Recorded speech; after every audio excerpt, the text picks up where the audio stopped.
Hey guys, Nick here, and welcome to the Omniverse of Nick and my next Transformers story, the third one on the channel, and third Transformers Prime story.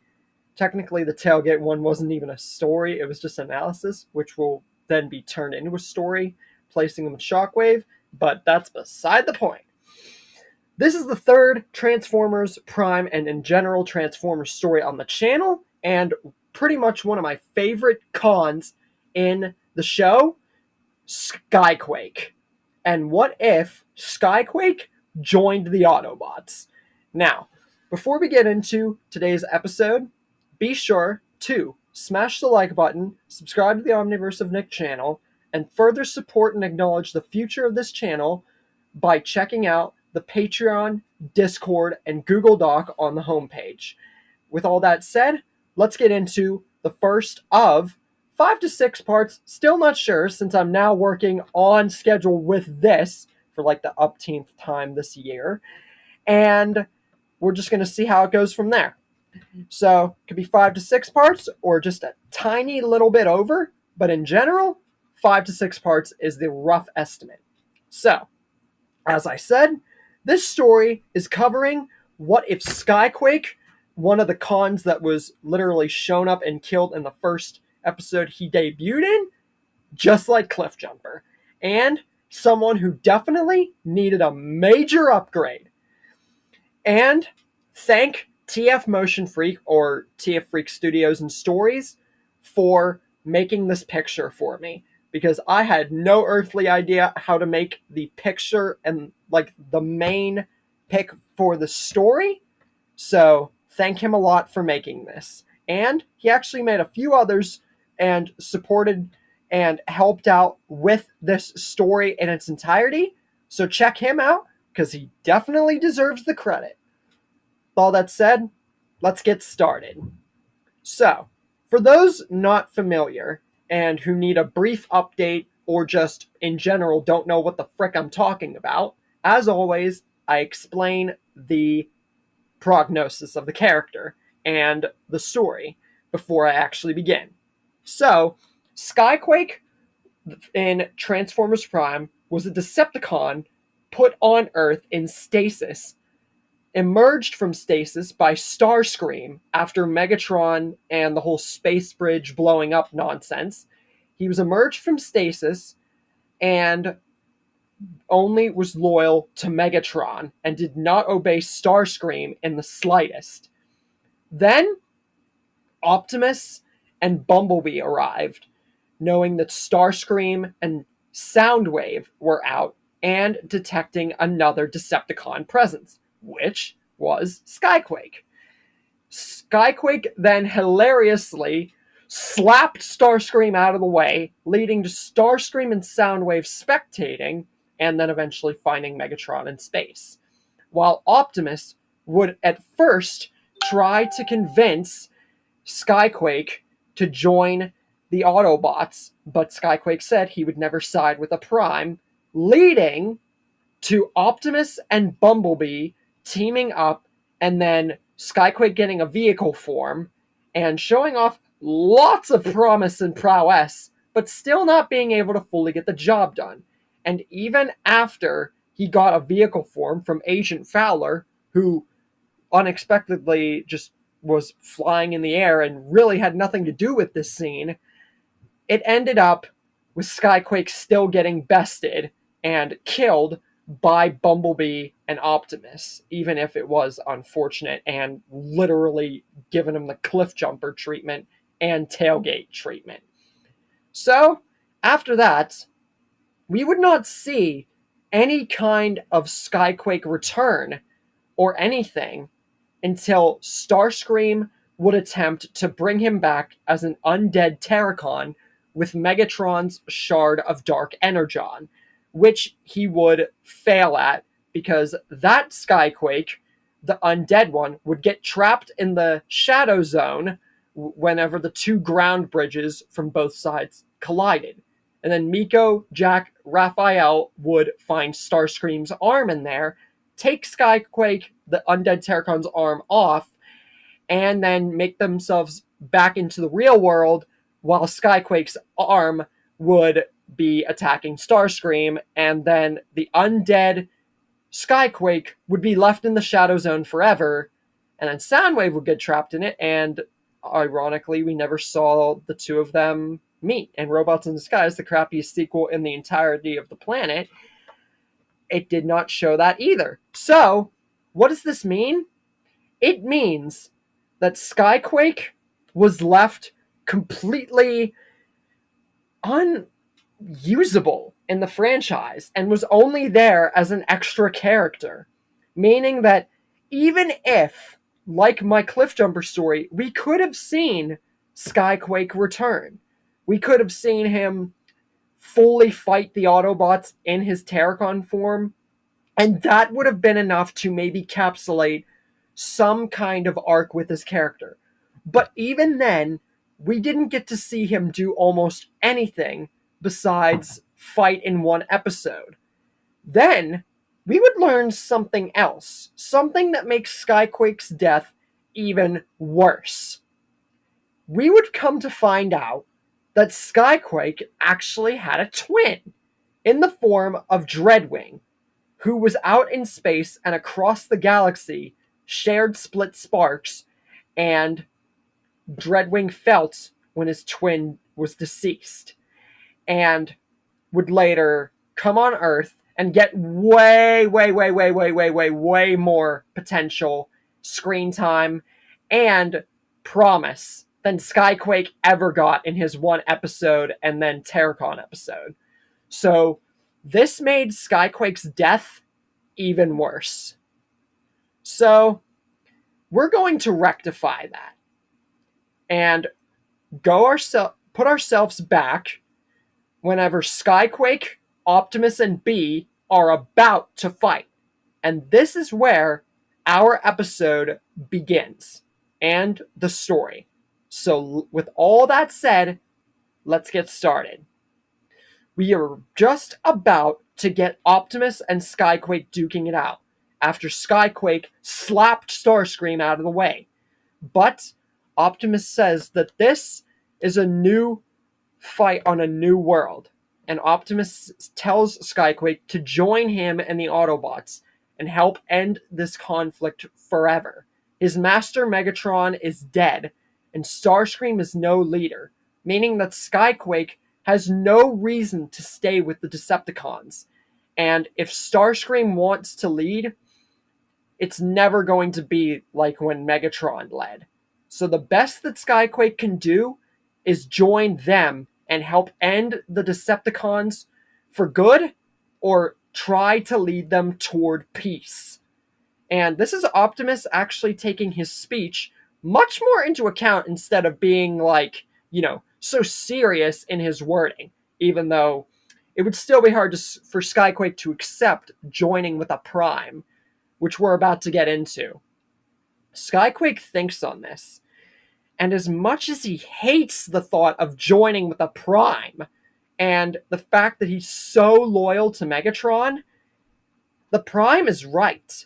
On one hand, he doesn't want to join at all and wants to waste Optimus Prime and do what Megatron told him to do and annihilate him and his little lackey Bumblebee here. But on another, he just can't shake the feeling that Optimus Prime might be right. His master is dead, Starscream is no leader, and he would never take orders from him. And honestly, the Decepticon cause seems pretty broken, and the bots seem stronger than ever by comparison, and he just woke up. So, after a long moment of thinking and stewing over his own thoughts, Skyquake makes the ultimate decision and decides to take Optimus up on his offer. And he agrees to join the bots. For now, because he's still not comfortable with joining a Prime, especially because of everything that he's just witnessed and heard about. So with this, Skyquake has joined the Autobots? ? And Optimus and B see Agent Fowler flying up from above and pull him down and tell him the news.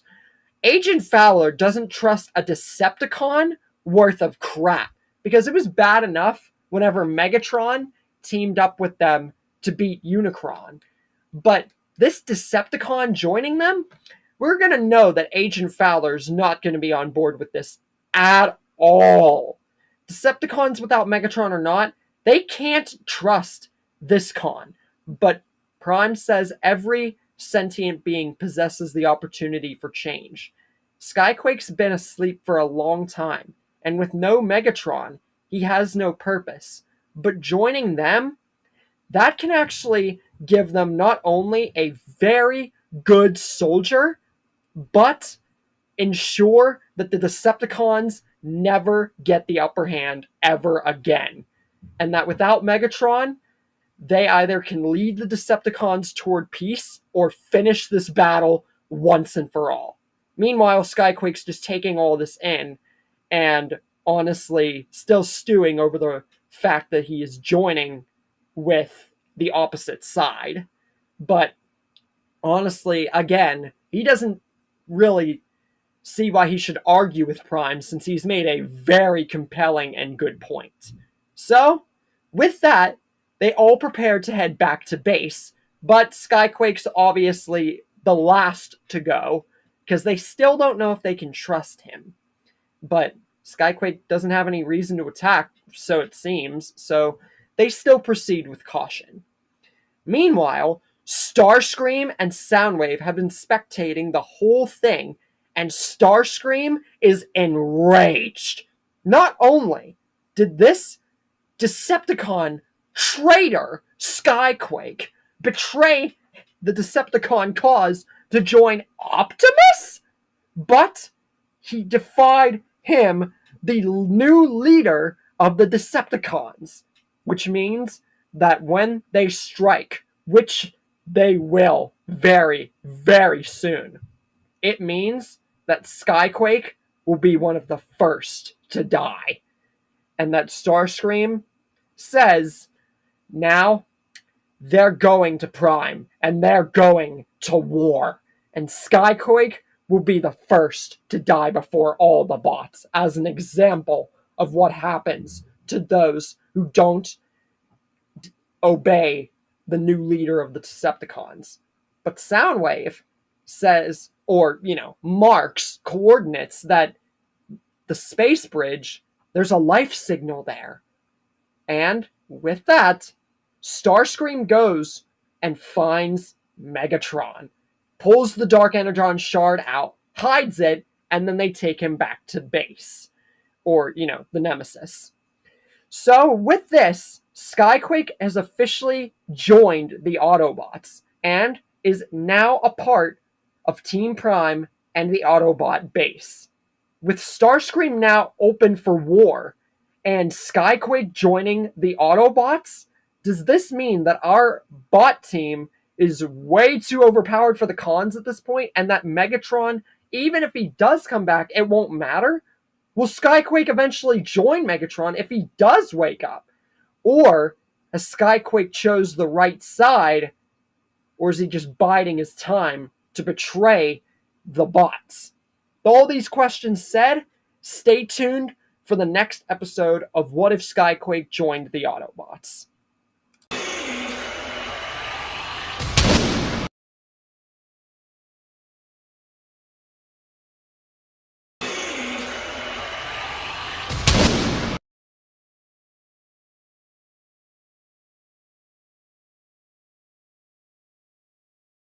Hey guys, it's Nick here, and welcome to the Omniverse of Nick, and part 2 to What If Skyquake Joined the Autobots.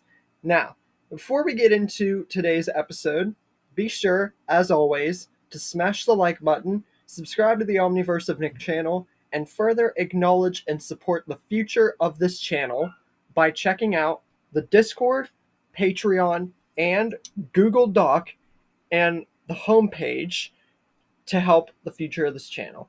With all that said, let's get into the second part of this Transformers story.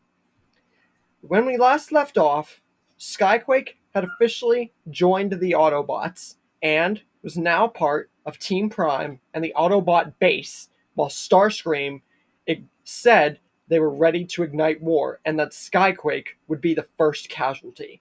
And Prime said that the whole reason that he really appreciates that Skyquake is part of Team Prime and that he's a Decepticon is because they can either finally end this thing with no real leader, since Starscream's not a leader, or convince the Decepticons to turn good, not knowing that Starscream wants war upon them.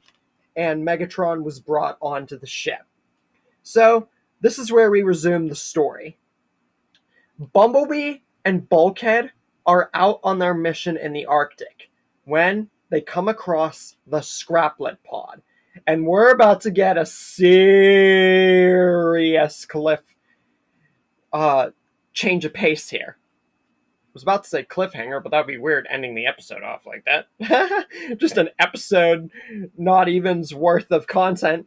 Anyways, they bring the Scraplet pod back, and Optimus and RC are about to go to the Arctic to find out clues when Skyquake stops them.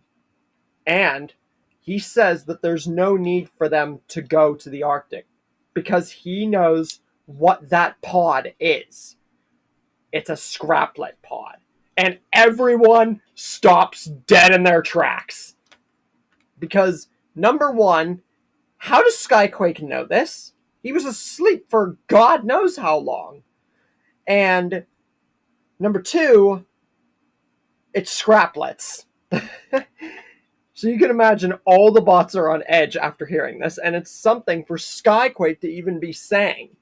So, everybody stops and wants to listen to what Skyquake has to say, since he knows about it. Skyquake says that if that pod has been in the Arctic for a long time, it's likely around the same time that he was sent to Earth on the mission and then went into stasis. So, he knows exactly how to handle the pod before the Scraplets get out, because they will eventually get out, and they shouldn't even be talking right now, which is why he's trying to speed his talk up. And if they go to the Arctic, they put the entire base in danger, even with the humans by their side, because the Scraplets will only attack them.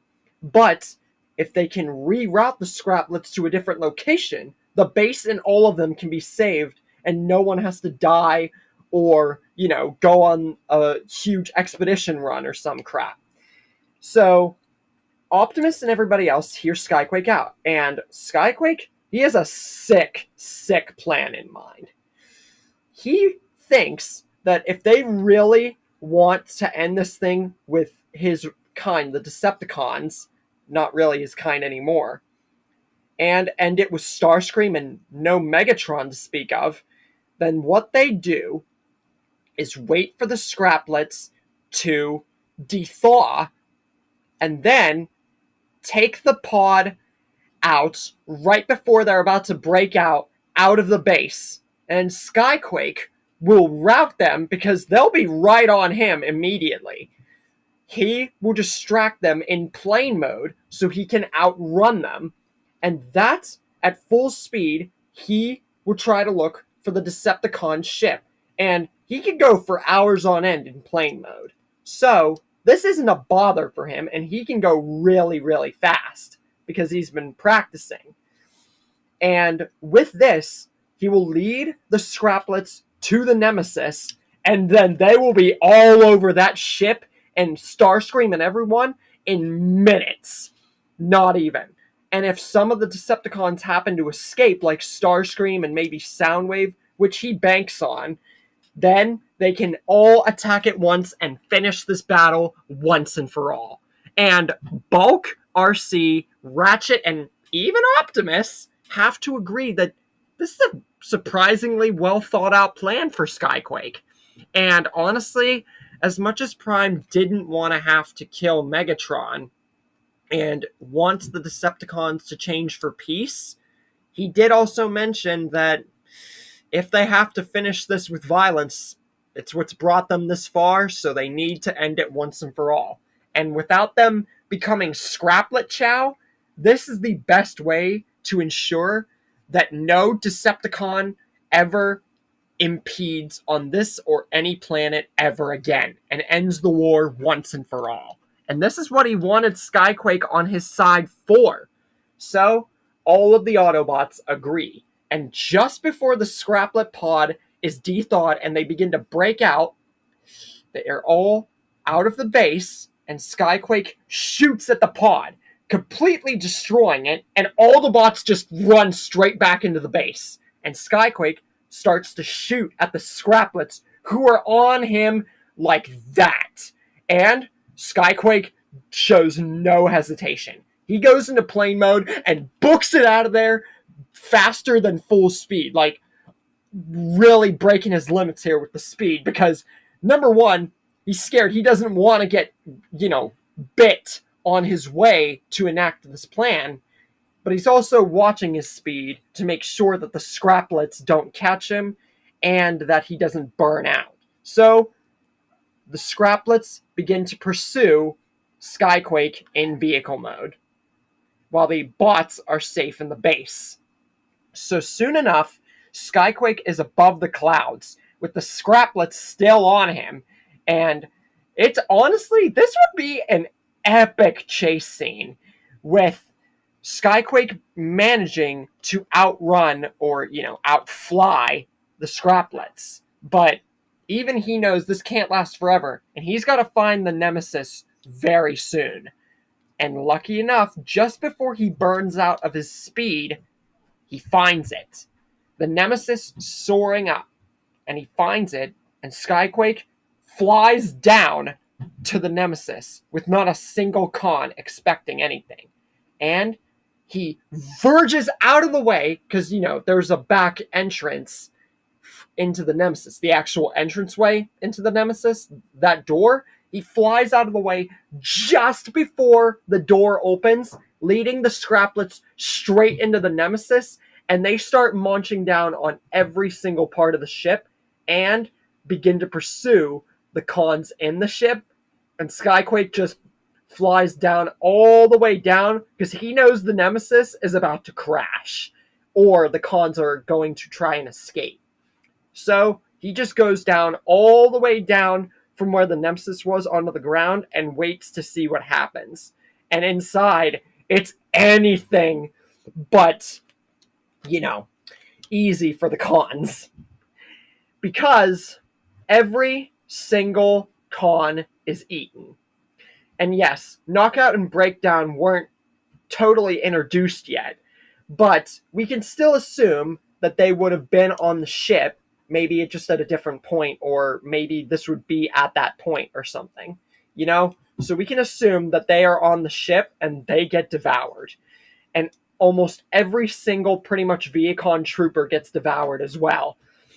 But Starscream, Soundwave, and Makeshift managed to escape thanks to Soundwave creating a ground bridge. But they all know that the ship is lost. And what does that mean? Well, that means that not only is pretty much every other Decepticon dead, but it also means that Megatron is for sure dead. He was already pretty much dead without the Dark Energon, and those were just maybe stabilizing him. Maybe, because it was weird enough with the cortical psychic patch, but the Scraplets see him, and it's debatable whether or not they would eat him, but with the entire ship going down and no con to help him or get the Dark Energon, and him being inside the ship, no matter if the Scraplets would try to eat him or not, because he's dead, he doesn't have a life pulse, he's still made of metal, and it's pretty much screwed for Megatron either way, so really, what's there left to talk about? Yeah, every other con, especially Megatron, is screwed. Just for anyone who's wondering that little tidbit. And with this, Starscream, Soundwave, and Makeshift make themselves on their way to the ground thanks to Soundwave's ground bridge, and wonder what's going to happen to the Decepticon cause now. There's only 3 of them, and this had to be some sort of ploy by the Autobots.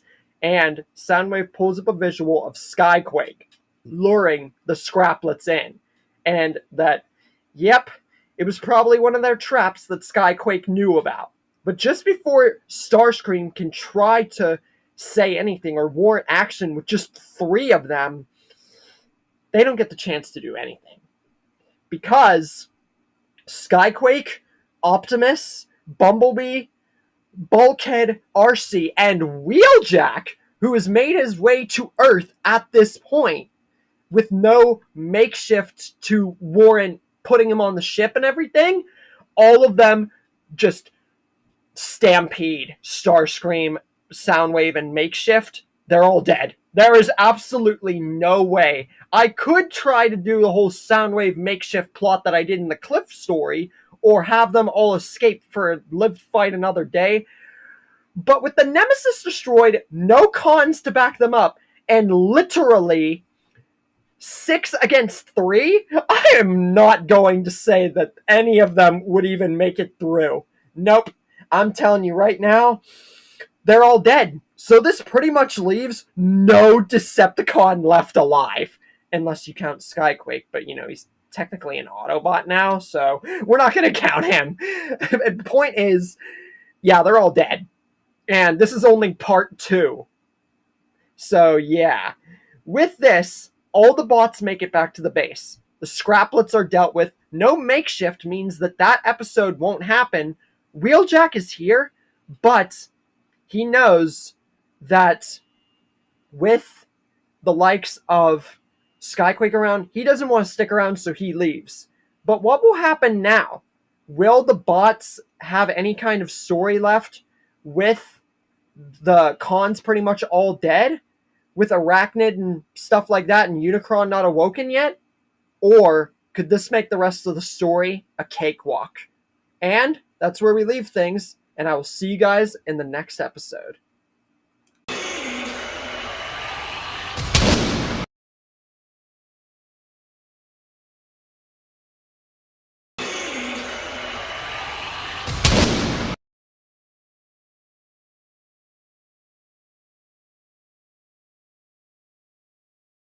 Hello everyone, I'm Nick, and welcome to the Omniverse of Nick, and part 3 to What If Skyquake Joined the Autobots. Now, like always, before we get into today's episode, be sure to smash the like button, subscribe to the Omniverse of Nick, and further acknowledge and support the future of the Omniverse by checking out the Discord, Google Doc, and Patreon on the homepage. With all that said, let's get into the third part of this story. Last we left off, Skyquake being around and part of the Autobots, and the Scraplet pod being unveiled, means that Skyquake would divert the Scraplets in a manner of speed and prowess that only a Decepticon could be capable of. But has truly proved his loyalty by leading the Scraplets and literally killing off all the rest of the Decepticons on Earth. So with this, the group is left wondering what to do now. The battle is basically over. So is there really any point on staying on Earth anymore? Do they just find a way to eventually get back to Cybertron and just, collect Energon and then try to get back and restore their homeworld? Which is still going to take a long time, but at least they don't got to worry about a battle anymore. It's in a weird place. But Optimus does say that since Jack, Miko, and Raph are no longer in danger, they're free to go now. And as sad as it is, if the children would leave here, it's actually kind of logical. And I know I did not use them at all in my Cliff story, but there was a reason for that too. But think about it. There really isn't a use for them anymore. Because think about it. There's no cons left alive anymore. So is there really a point in even keeping them around? I would not think so. So even though the kids are upset about it, they understand that the bots have officially saved them from anything dangerous and they're no longer in danger. So Jack agrees that they should just go back to living their normal lives, which everyone agrees is for the best. So everyone says their goodbyes. And granted, this is even at the start of season 1, the very middle-ish kind of area of season 1. So them leaving now is like right whenever we were getting into them. So it would kind of be a drop and a drag, but like I said, you gotta put in the logistics here. And as for Agent Fowler, he says he's obviously not going anywhere. But yeah, he's going to be staying with the bots, especially because he thinks that they need his help still a lot. And he, in his head, still trying to trust that a Decepticon is on their side, being pretty much the last of his kind. And the fact that they are going to need help, especially if, I don't know, other Decepticons come to Earth or anything like that. And of course, we know that, some are in space, but that's for later. And Agent Fowler says that they also need to take worry on collecting something that might prove very harmful to the bots if put into the wrong hands. And this is the episode where Silas and Mech are introduced. So, yeah, we get into that episode, and right away, I'm going to say this right now. The cons are not into that episode, obviously. So, no Beacon troopers.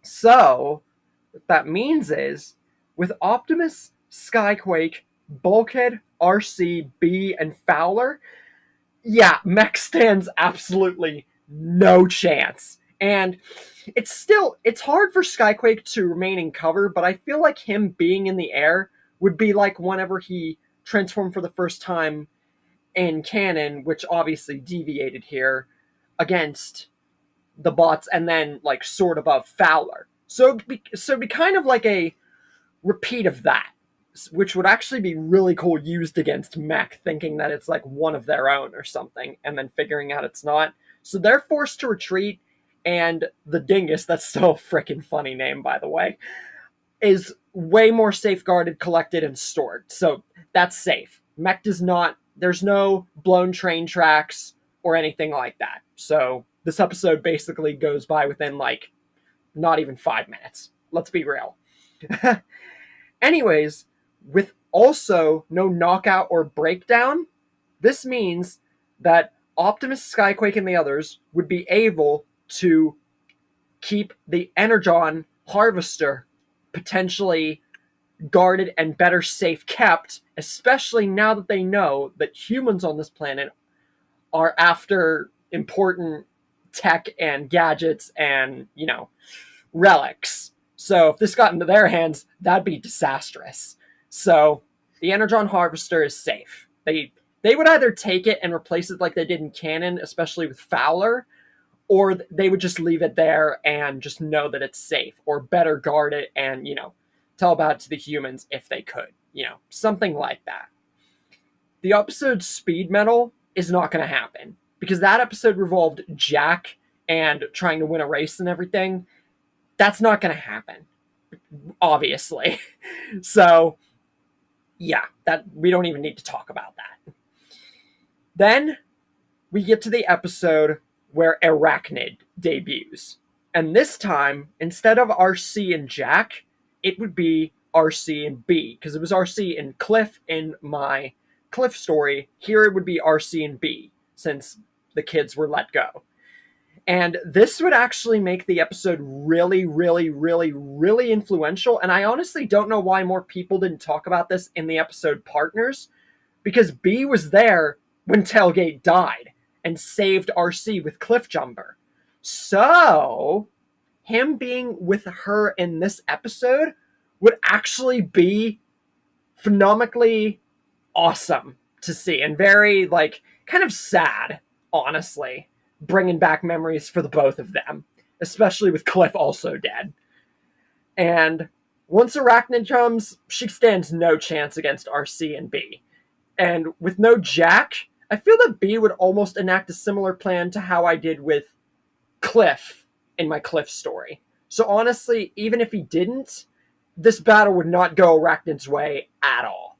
So, yeah, she's whomped. But she still does escape whenever the bots are caught off guard. That we gotta imagine that Arachnid would pull some strings to get away. Strings meaning, like webs. It's kind of funny because she's all about webs. Funny little joke there. Anyways, I bet you guys are asking, what about the Cyponic Plague and the episode where B would originally get Megatron in his head, the cortical psychic patch? Is that even going to happen? Well, yes. Optimus and Ratchet still go to the ship, and Optimus still gets the plague. And I bet you guys are about to ask, is Optimus about to die here? Which I'll get to in just a second. Ratchet is worried because he doesn't know if Optimus is going to make it.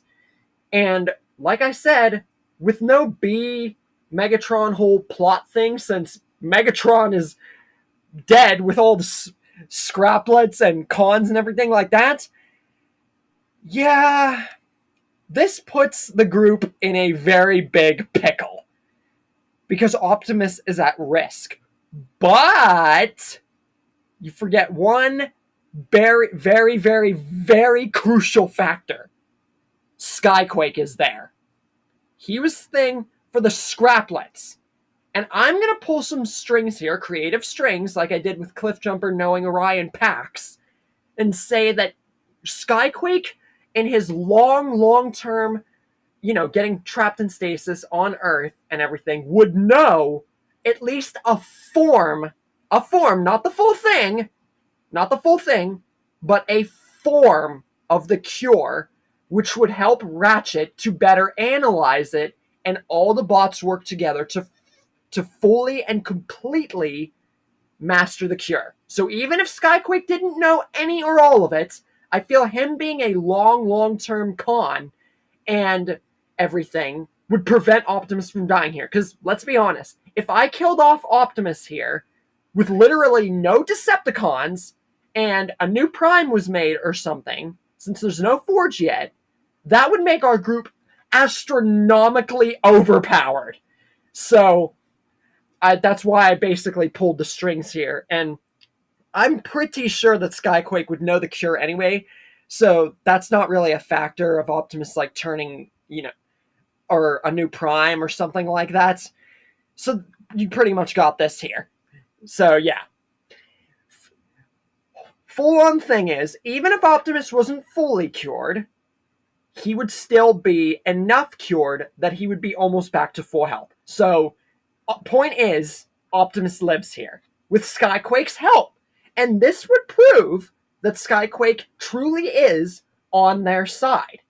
And Ratchet and all the bots and everything, and even Agent Fowler, have finally actually began to trust him.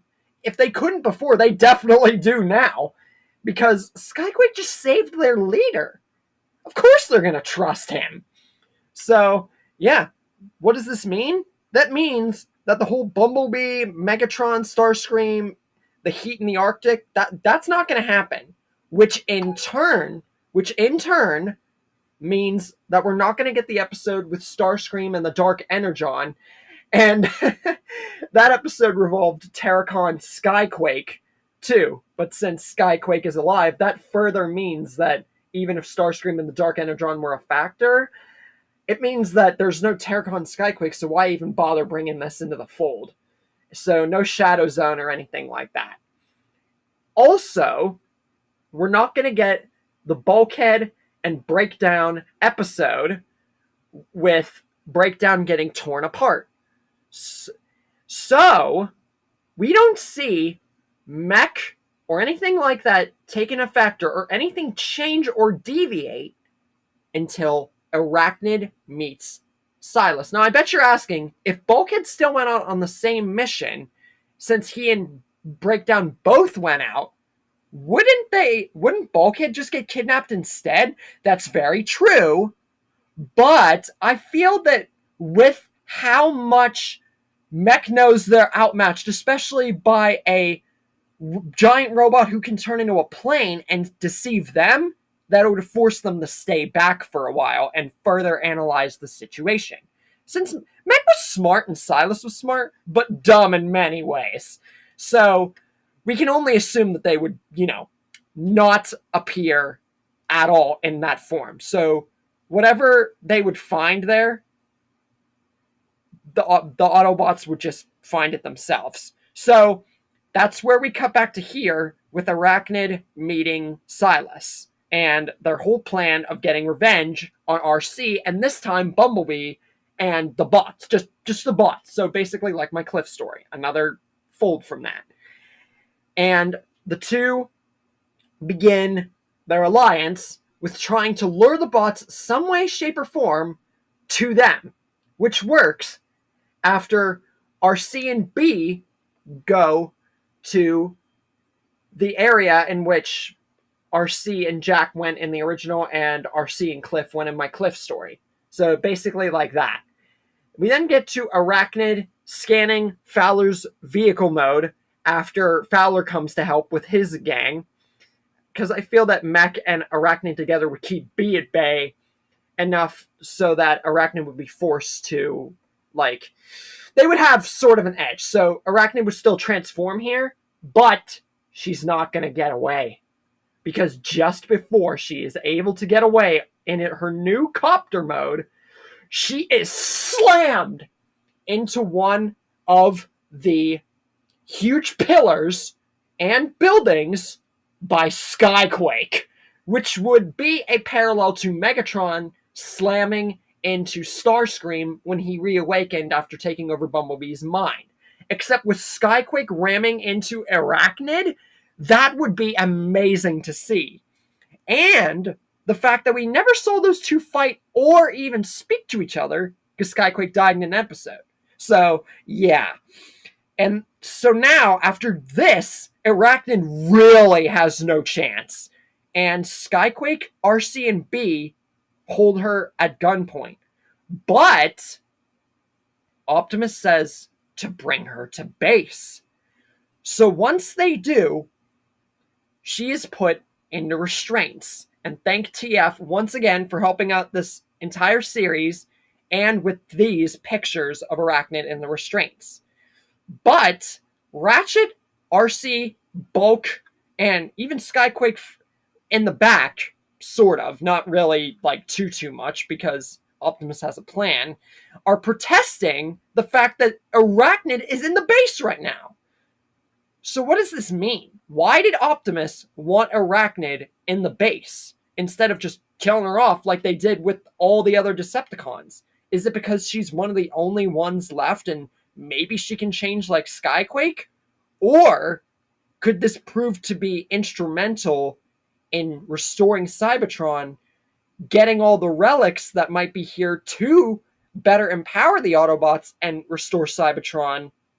Or do they have something, or does Optimus have something sick in mind for the one who killed one of their own in the form of Tailgate? And since they don't know who killed Cliffjumper, the obvious last one might not really be the full thing because it's Optimus. But hey, with all these questions, I leave you guys with this, and I will see you guys in the next episode.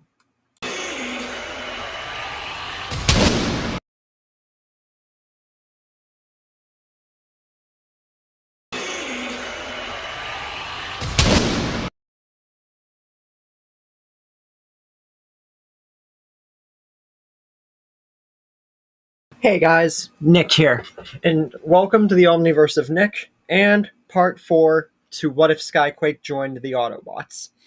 Now before we get into today's episode, be sure to smash the like button, subscribe to the Omniverse of Nick channel, and further acknowledge and support the future of the channel by checking out the Patreon, Discord, and Google Doc on the homepage, as well as commenting future requests and expectations for this year. With all that said, let's get into today's part. Last we left off, Arachnid was brought to the Autobot base, with RC, Bulk and Ratchet especially questioning Optimus's motives and completely dumbfounded that he let Arachnid into the base. They all get it. She's the only con left. Well, unless you count Skyquake, which he's pretty much an Autobot by this point, but still. But that doesn't mean you should just let a con, especially like Arachnid, into the base who killed Tailgate. But Optimus has a plan. He says that if Skyquake could change his ways, Arachnid could most likely change hers. Skyquake's committed murder too. They all have. So that makes her no worse than all of them for having gotten this far. So he specifically puts Skyquake in charge of her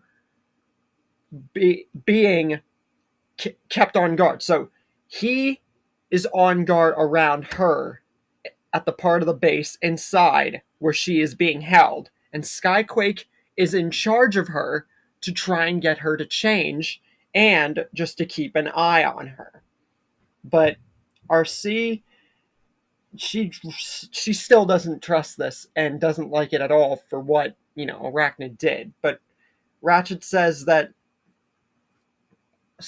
Optimus is kind of right. Skyquake did change his ways, and she's the only con left. So, if anything, Skyquake's got this. They have to go back to their original plan. Keep out of the way of Mech in case they get in their way again. Find all the relics left on Earth still, and find a way to restore Cybertron so they can finally go home, since the war's over. So, everybody just deals with the fact that Arachnid is prisoner in the base and being kept under Skyquake's care. Speaking of, Arachnid is trying to warm her way with Skyquake because they're both Decepticons. But Skyquake just arms himself and says that she's not going anywhere and she's not going to fool him. But Arachnid just gets up and says that he's a disgrace of a Decepticon for joining RC and Prime. Skyquake says if that's really the way she thinks, why are all the other Decepticons dead? Why is she in cuffs and why is he still breathing?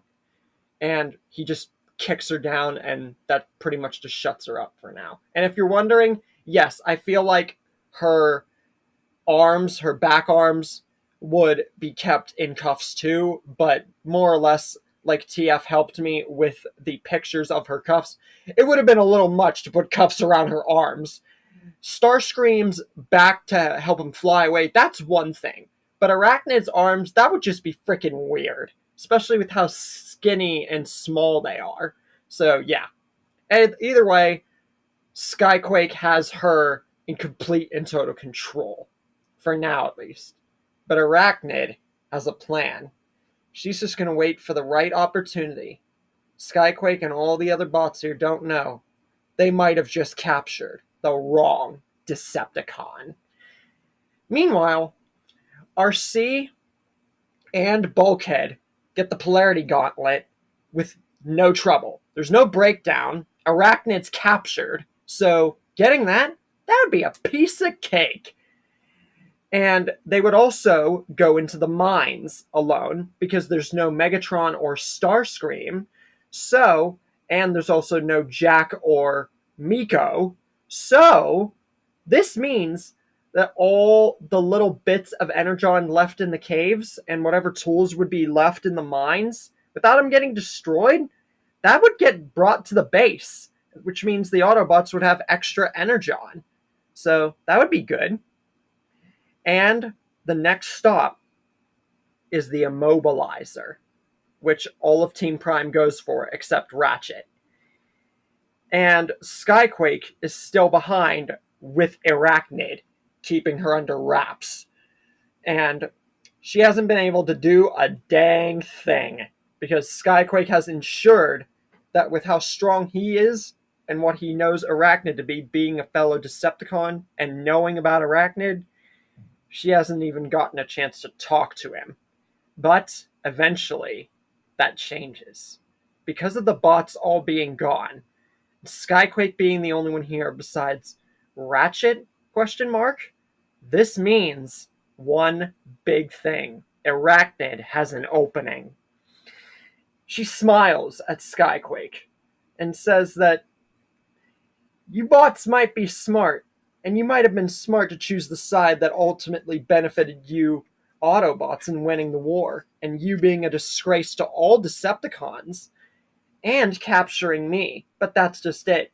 You made the worst mistake possible. Skyquake asks, what would that be? And Arachnid just smiles devilishly. You captured the last and worst Decepticon possible. And with this, the bots forgot one crucial, fatal mistake. Arachnid's cuffs, they are cuffed to her. She can't move. But remember, she can shoot out of the center of her arms.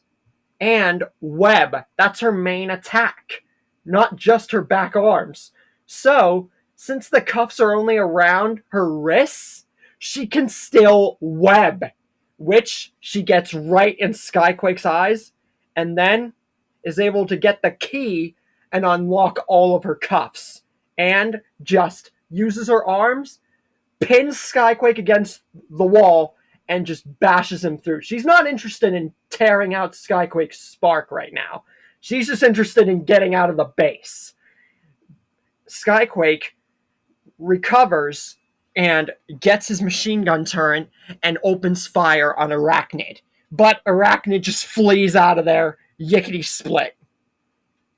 And with this, she knocks Ratchet out of the way and gets into the ground bridge that the bots went into to get the immobilizer. Skyquake recovers, goes over, helps Ratchet, and then they both contact the bots that Skyquake is going to try to come and help, or he at least tells Prime and the other bots to be on guard because Arachnid just escaped. And by this point, the bots have gotten the immobilizer when B sees from above Arachnid. She fires her webs at all the bots, with Optimus, B, and RC I feel being the main ones to dodge. Not saying the Bulk couldn't, but they're the main ones, obviously. If it was completely off guard, she would have webbed all of them, which means that even if she didn't, this is enough of a distraction for her to get the immobilizer from the bots. So, now Arachnid has the immobilizer and it's not destroyed. And she flees out of there in copter mode as fast as she can. RC wants to open fire and all of them chase after Arachnid, but Optimus tells her that that's not necessary and for them to return to base. Once they do, they all have a talk. And Skyquake apologizes for basically letting Arachnid go. He tried to stop her, but she had the opening with her webs and her shooting, which they all forgot about. And Optimus says that it's not his fault. Arachnid fooled them all, and maybe it's his fault for thinking that she could change, even if she is the last Decepticon. And RC says that the next time she shows her face, they're finishing her once and for all. And Skyquake and pretty much everyone else, kind of besides Prime still, a little bit, mostly agree. What happens after this?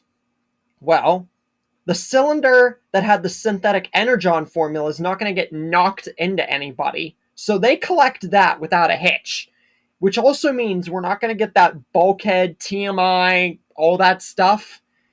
And we're also not going to get Ratchet testing out the synthetic energon because there's no one besides Arachnid and Mech to test it out on. So what would be the point? So Optimus safeguards the Synthen and says that since there's no need for them to use it, they will store it and try to master it into maybe trying a sort of kind of ground bridge or, space bridge to try and restore Cybertron, or if anything, just use the completed synth then to upgrade future stores of Energon.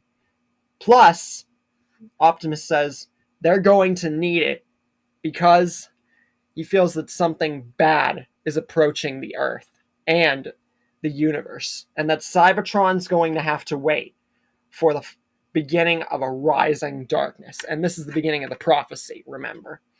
But Ratchet, RC, and Bulk are wondering, why all of this now?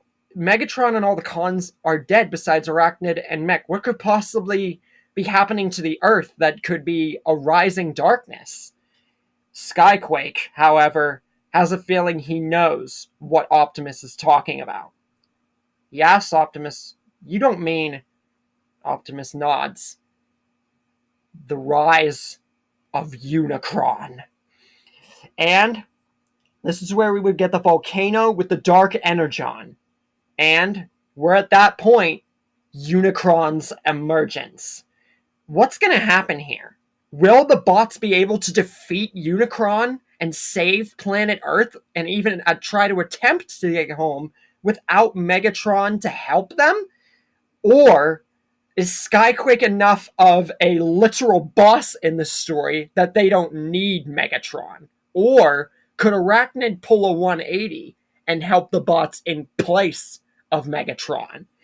With all that said, stay tuned for the next episode, where we touch into Unicron's emergence and possible defeat.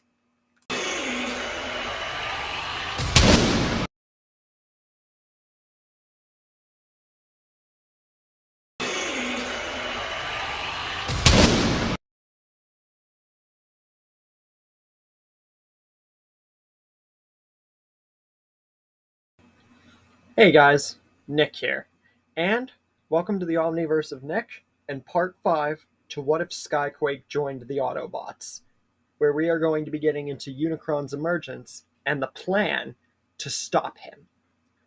But before we get into that, be sure to smash the like button, subscribe to the Omniverse of Nick, and further acknowledge and support the future of the channel by checking out the Discord, Patreon, and Google Doc on the homepage, as well as commenting future requests and expectations for this year in the comment section. With all that said, let's get started. So, we opened up last time with Unicron and the Dark Energon volcano becoming into the fold, and the prophecy mainly referring to Unicron, since, Megatron's not around, so it couldn't refer to him. So, Unicron is the main focus here. And he soon enough awakens, and we pretty much just skip all the way past whenever Optimus and Megatron were fighting the whole Power Source Raphael thing, right up till when Optimus fights Unicron alone.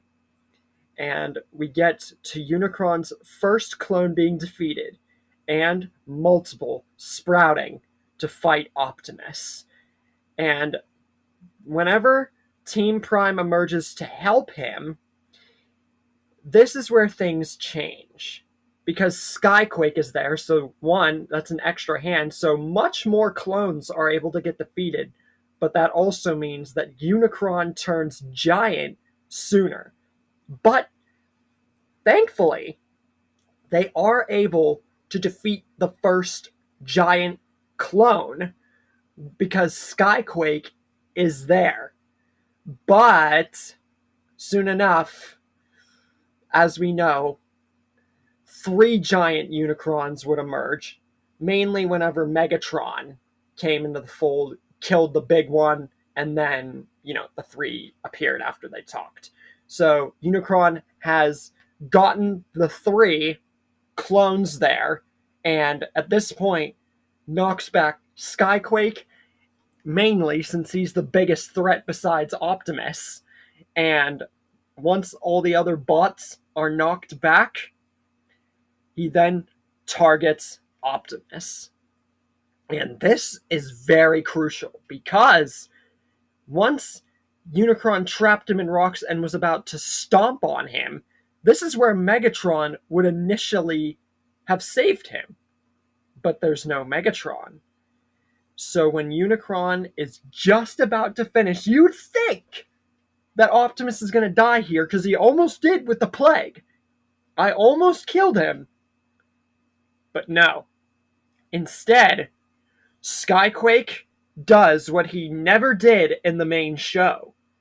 He uses a melee weapon, because we never saw him use it. We know that his brother had the gun and the missile add-on along with the blaster option of his gun. And then he had the sword as a melee weapon, because Dreadwing and Skyquake weren't Cybertronians built with weapons and blasters. They had them basically just gifted to them. So, I am giving Skyquake a fan-made, not by me, but just in general, a weapon that would fit him to being the twin of Dreadwing. He pulls out a decently sized Cybertronian axe. You know, Dreadwing had the sword, Skyquake has an axe. I feel that that's fitting. And he throws it, he chucks it with all his might. And it hits the clone Unicron right in the leg that he's about to stomp on Optimus. So this doesn't just make him collapse, this makes him fully fall onto the ground and distracts the other clones while Skyquake shoots at them. And then Skyquake looks at Optimus and Team Prime, saying that they have to go, because that distraction won't last long. And with this, Skyquake and Team Prime make it back to base. And this would actually be really cool to see Skyquake flying in through the ground bridge with Team Prime. So hopefully you guys like this picture here. But now, Team Prime doesn't know what to do, because Optimus said so himself. Even the base's shielding will only cloak his position for so long. They need a way to put Unicron to rest, because they can't destroy him. He's the Earth's core. So they need a way to put him into stasis, so that he isn't a threat to the planet, and that he remains dormant, and that the planet is still on its usual route of growth, and that it doesn't hurt the future of this planet, especially if they're going to be here for the foreseeable future, until they can find a way to restore their own planet. But Optimus, he eventually figures out a plan, but before that, he goes over to Skyquake and gives him the key to Vector Sigma. And I think that Skyquake would know that this is not the key to the ground bridge power supply. But honestly, even if he didn't, I feel like Optimus would still come up with a good lie. But Skyquake knew about the scraplets and ground bridge management and several other things that have helped in this journey so far of him being with the bots. So I guarantee he would know about the key to Vector Sigma. So now Skyquake isn't just an honorary prime. Optimus has given this to him to show that Skyquake, has truly earned the title of Autobot. And he actually has an insignia put on him right on his chest. Because Skyquake's original design had the Decepticon crest on one of his sides of his airplane part, right in his back, which you wouldn't be able to see unless you got like a figure or looked him up or something like that. It's very vague. You can barely see it. But this time, that's completely scratched off. Like it's melded off without hurting Skyquake, and the Autobot insignia is put on to the side of his chest to fully form him as an Autobot. Because everybody else's is on their chest, so why wouldn't Skyquake's be? And very few Cybertronians didn't have their insignias on their chests, so Skyquake was definitely very different. And if you know about Dreadwing, then you would know that he has it on his chest and that he's very weird with it too. But they are twins. Point is, Skyquake is now not just an honorary prime, he is a true Autobot. But just because he has the key, and just because he might know why Optimus is giving it to him, how do they plan to combat Unicron or even get to his core without Megatron giving the precise coordinates? And will they be able to seal Unicron without Megatron's knowledge and exposure of the Dark Energon? And is Skyquake even enough? Or is this really the actual end for our team, making it so lucky this far, but maybe the luck might run out right here after such an amazing gift given to Skyquake? Stay tuned for the next episode of What If Skyquake Joined the Autobots.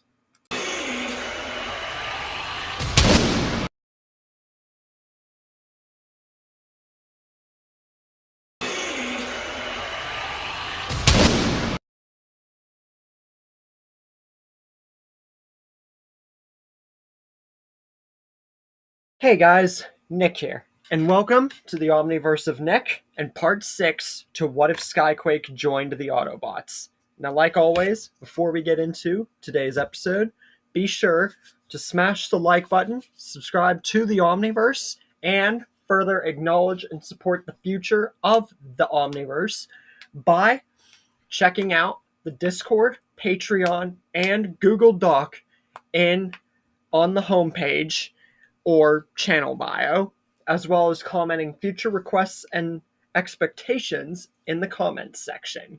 With that said, let's get into today's episode, where we will be touching upon Unicron's defeat.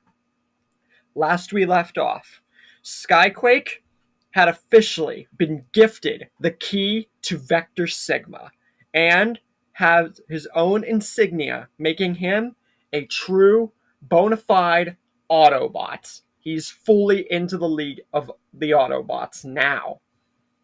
Optimus says that even with this, to Skyquake mainly, they still have to talk to Ratchet because they still don't know the precise way to get into the core of the planet, Unicron's, being, pretty much. So they go to talk to Ratchet.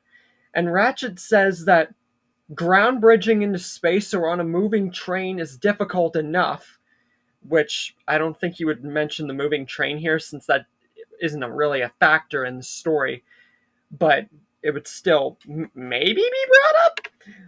But he says that plotting a blind jump inside of a sentient being without anyone fully having built up an immunity like Megatron did with the Dark Energon could debilitate every one of them.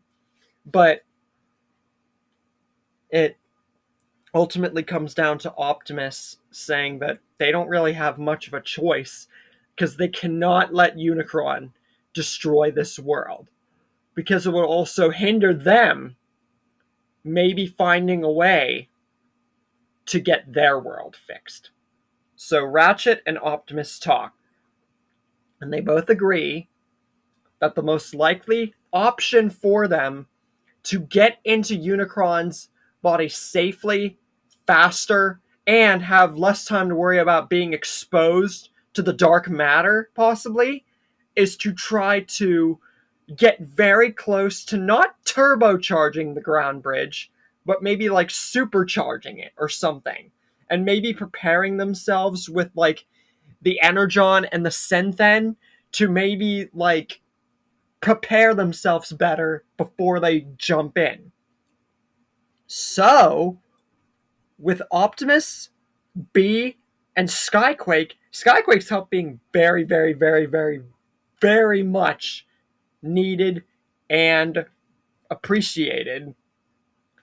Everybody, the four of them mainly, are able to supercharge the ground bridge.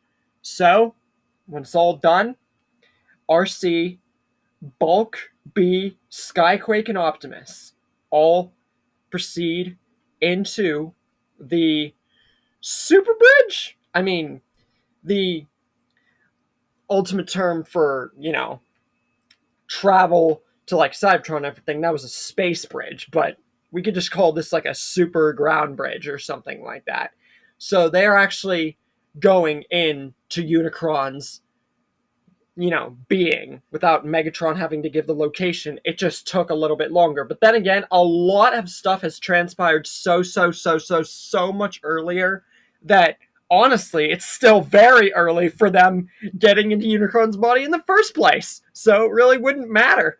But anyways, they are all now inside of Unicron's being to begin finding a way to put him in dormant stasis forever. Soon enough, Unicron's antibodies surface. And instead of Optimus and Megatron, we get to see a team up of Optimus and Skyquake, which would be freaking amazing, honestly. Not as amazing as Optimus and Megatron, but it would still be amazing because Optimus is the one who got Skyquake to their side. And to see the honorary Autobot with the key to Vector Sigma, a once Decepticon, teaming up with Optimus Prime, you gotta admit, that would be pretty freaking sweet. So yeah, they team up instead of Optimus and Megatron. And Bulk is almost about to fall. B is almost losing his grip on him, but it isn't Prime who saves him this time. It's Skyquake, which would honestly be really cool. We got plenty of scenes with Dreadwing and Bulkhead, but here, I wanted to at least include one moment with Skyquake and Bulk. So, here you go. Skyquake saves Bulkhead's life. After that, Optimus tells the bots to keep the attackers at bay for as long as they can, but doesn't realize until he gets into the main room with Unicron's anti-spark that Skyquake is with him, because he's the honorary Autobot now and has the key to help Prime. He knows what Optimus is going to do and what has to happen after, so he's going to help Optimus see it through. But then they both get hit with the dark matter. And Unicron, even though Skyquake, and I'm going to explain this in the very finale, even though Skyquake has not died and has not been exposed to the dark matter, Unicron, as a final last-ditch effort, because he knows he's about to be screwed here, he controls Skyquake and orders him, as a once Decepticon, to obey the master of his once, to obey his old master's will and usage of the dark matter and kill Optimus Prime. So Skyquake roars and is almost ready to attack. But Optimus unleashes the Matrix way easier because Skyquake still is no Megatron.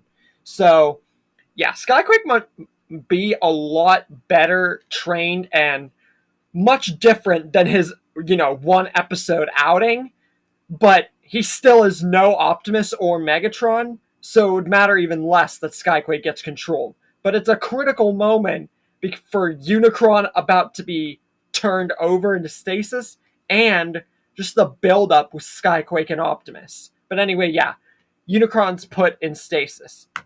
But if you guys forgot or not, the cons are all dead besides Arachnid and Dreadwing. So what does that mean? Oh, and Shockwave, obviously. What does that mean? It means that Skyquake now leads the bots back to the base and now is pretty much the leader of Team Prime, and Orion Pax comes with them. And he wouldn't ask anything about... I feel like he would maybe ask about Megatronus, but Ratchet knew so much about Orion Pax, and I feel that Skyquake would too, along with at least B, maybe. Skyquake and Ratchet mainly, definitely Ratchet. But now, Orion comes with the Autobots. And I have other stuff planned for Orion regarding that stuff and similar stuff like that. And I didn't even do it, I feel, with the Cliff story. But here, I actually literally have no choice because he wouldn't go with Megatron, obviously. There's no Megatron. So now the bots get ready as Skyquake's about to reveal everything to Orion Pax along with the help of Team Prime and get ready to bring Optimus back with the key to Vector Sigma. So how will the space bridge trip to Cybertron go? With Orion Pax in fold and no Decepticons, will they even be able to get to Cybertron? Or does it not matter with Orion, Ratchet, Skyquake, and Beaslow experience that they might be able to actually turbocharge the ground bridge and literally bring back Orion with no difficulty? And with all that said, stay tuned for the next episode of What If Skyquake Joined the Autobots.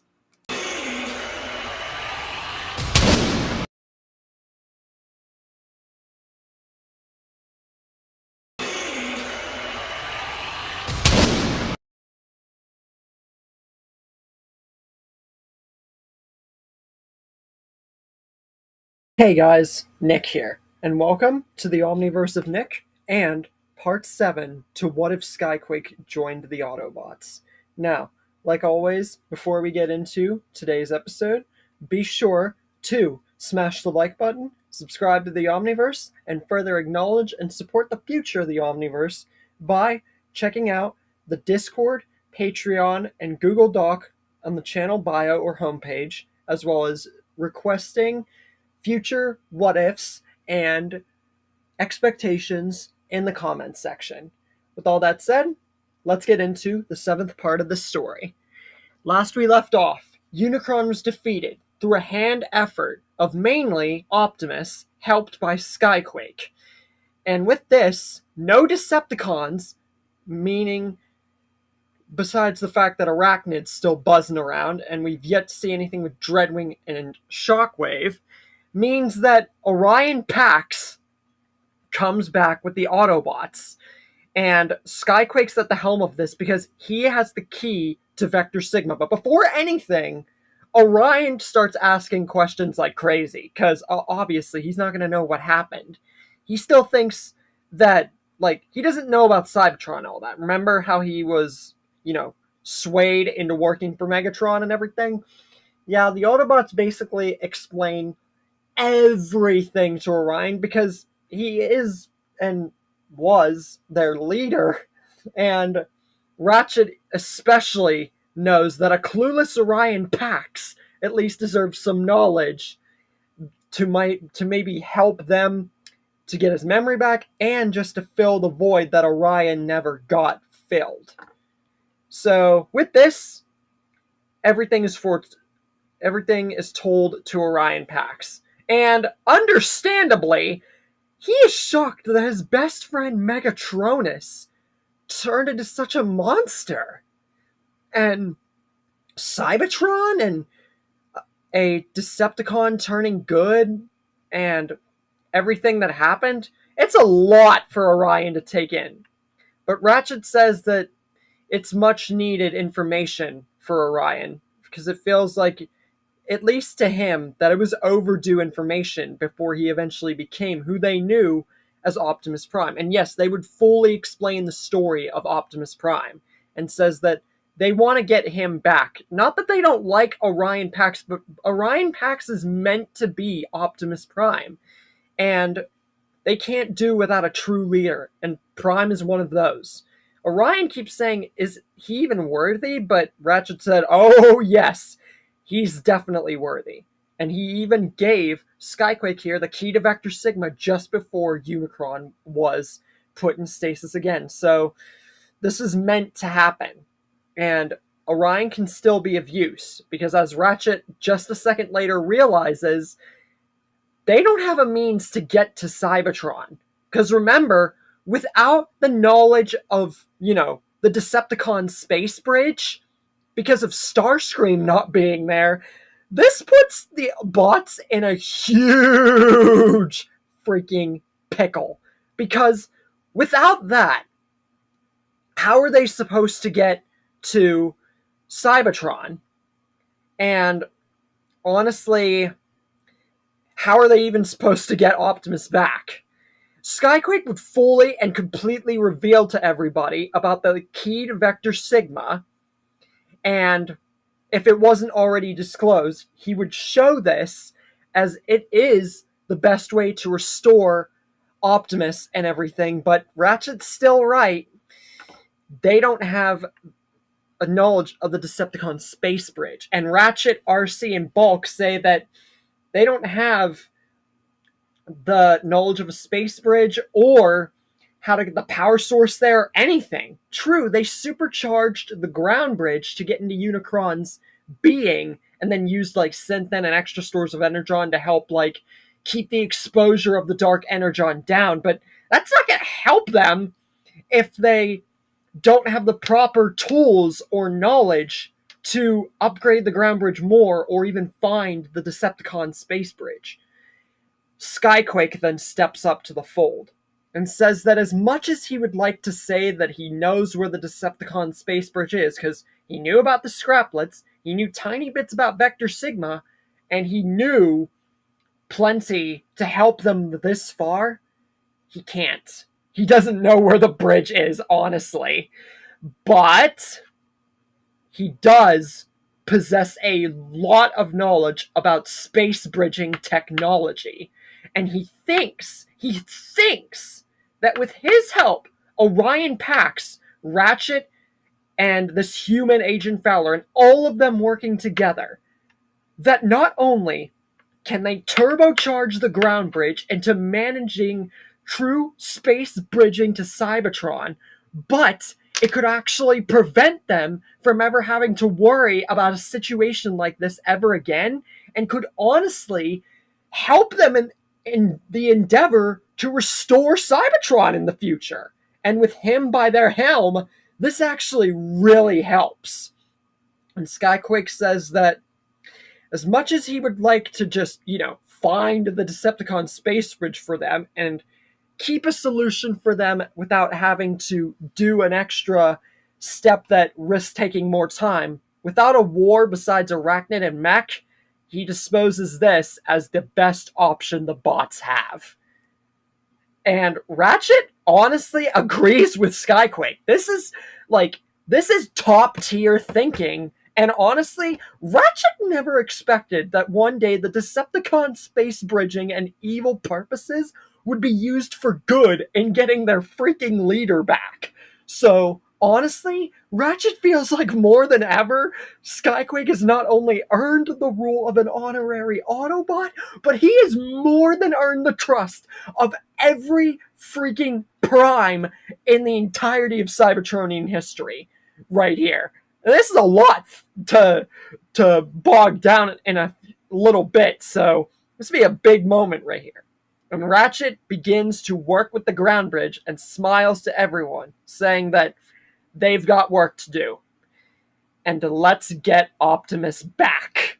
So with this, Ratchet, Skyquake, Orion Pax, and Agent Fowler all work together. And before long, especially with Orion and Skyquake's help, Ratchet and Fowler, well, Ratchet would be died down, but Fowler would be way died down. But all their help means that they are actually able to successfully turbocharge the ground bridge. So this means that the ground bridge is essentially now, you could call it a turbocharged ground bridge. I called it a super ground bridge to get to Unicron.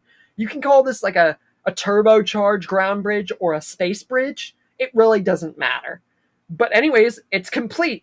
And if you're wondering, the picture is from the game. So it was the best way I could conform an Autobot-like space bridge. So I think it's pretty cool overall. I wanted a different design for the space bridge. Anyway, Skyquake alone, with the key to Vector Sigma in hand, arrives on Cybertron. And yeah, he's even shocked of how much the war took its toll on the planet. because it looks a lot different than before he went to Earth in stasis. But he knows he cannot focus on this right now. And he transforms into jet mode. And he knows exactly where to go. He flies. And within the span of just a few short minutes with the key in hand, he arrives at Kaon. And soon enough, as he flies, he sees the gateway open to the key's resting place. And he gets inside and gets the key, and Optimus's memories back, flies out of there, and before you even know it, Orion Pax becomes Optimus Prime once again. Now, I know, you guys are probably asking, Nick, did you just speedrun the entire freaking plot on Cybertron with Skyquake just because it was him? You had all of this with the turbocharge and everything like that, yet you sped run through that part of the story. How is that remotely possible because of what Skyquake had to deal with? Well, I'll tell you. And it comes down to very, very, very, very, very, very simple things. Number one, the Insecticon would have no way, reason, or knowledge to attack Skyquake. One, because he's a past Decepticon. And the enemy, this is Ratchet's words, they were in stasis should the enemy return. And even if they were still under control by Arachnid, this one was in stasis and not awoken by Arachnid. So, we can only assume that Megatron was the master still, like he was before Arachnid was put in stasis. So what that means is, not only would Skyquake speedrun past the Insecticon before it would even have a chance to maybe attack, since Skyquake's now an honorary Autobot, but it would also mean that the Insecticon would probably not come out of stasis at all. So that's out of the equation. Number two, the Scraplets would most likely not be in that chamber. Now, it's most likely that they would not be there, and they would probably still be there even if this is taking place way sooner. But even if that were the case, remember what Skyquake did and lured the Scraplets onto the Nemesis and killed all the Decepticons. So even if somehow, some way, the Scraplets were still in that well, Skyquake would probably have just lured them out and then lured them into a deeper part of the chasm and then just escaped with the key and just bought himself more time. So this really wouldn't matter. And I'm giving Skyquake a lot of credit here, but just think about what I did, how much less potential he had, and the fact that he could have very well done this. Number three, and most importantly of all, there is no Megatron. What this means is, not only is the entire mission kept from taking longer because of Megatron's interference, but this also safeguards the bots from being discovered by other Decepticons. Because Soundwave is the one who saw the thing activated on Cybertron. So, this means that the job is done very freaking easy and sooner than the canon, even before Season 2, really. So, Ratchet, Skyquake, and Optimus converge. Happy that number one, Orion's become Optimus again, and the fact that Skyquake did this. It's amazing. And Optimus smiles, knowing that he has truly done good by not only turning a Decepticon good, but restoring him to the way he was. It's amazing. He never thought that a Decepticon could be this freaking good. And Skyquake says that, honestly, neither did he. It's a surprise even to himself. And Ratchet, now says that with this, and Arachnid and Mech being the only two main problems out there, they can focus on finding every other relic left on Earth and finding a way to finally get off of this planet and restore Cybertron, with the ground bridge now being a space bridge. They can manage different stores of energon, different relics, different synthen. They can actually prioritize stuff now. So that's as good. First up, the spark extractor. And this would be collected very, very, very, very simply. Also, Bumblebee does not get his T-Cog stolen. So, whenever Bumblebee and Bulkhead go on their mission, yes, the spark extractor gets collected very easily. Bumblebee does not get his T-Cog stolen. So when Bee and Bulk go on their mission, why doesn't Silas go after them? Because Skyquake, as I specifically stated in the Bulk and Breakdown episode, which didn't happen, because of Skyquake and then the recent Unicron thing, this further pushes back Silas to the fact that they are severely freaking outmatched. So even if there were a potential scene where he is there and they would have the chance to get one of them alone, I feel that the bots would have them outnumbered freaking 10 million to 1. And with Skyquake's knowledge, this still startles Silas to the point that they're trying to find different ways to possibly manage the Cybertronian technology. So for now, Silas is kept on edge and in the lab with Mech to prioritize their future endeavors rather than risk themselves just getting murdered by thinking that they found a strategy, when in actuality, with Skyquake's jet mode and Agent Fowler and all this other stuff, they'd be going in to a lose-lose battle. Even Silas knows this. He's stupid, but he's smart at the same time. And then we get to probably the biggest and possibly ultimate climax setting up for this story. And it's not what you think, even from the picture. Wheeljack and Dreadwing. How will Dreadwing react to his twin becoming an honorary Autobot, no Decepticons, and the fact that basically his whole name now means that him and Arachnid and Shockwave are the only Decepticons left? Will he turn on the group still and maybe even team up with Arachnid and Mech? Or does this mean that the bots are severely overpowered, about to get 2 permanent members onto their roster? Find out in the next episode, and setting up for the next few parts, closing the story to Skyquake joining the Autobots.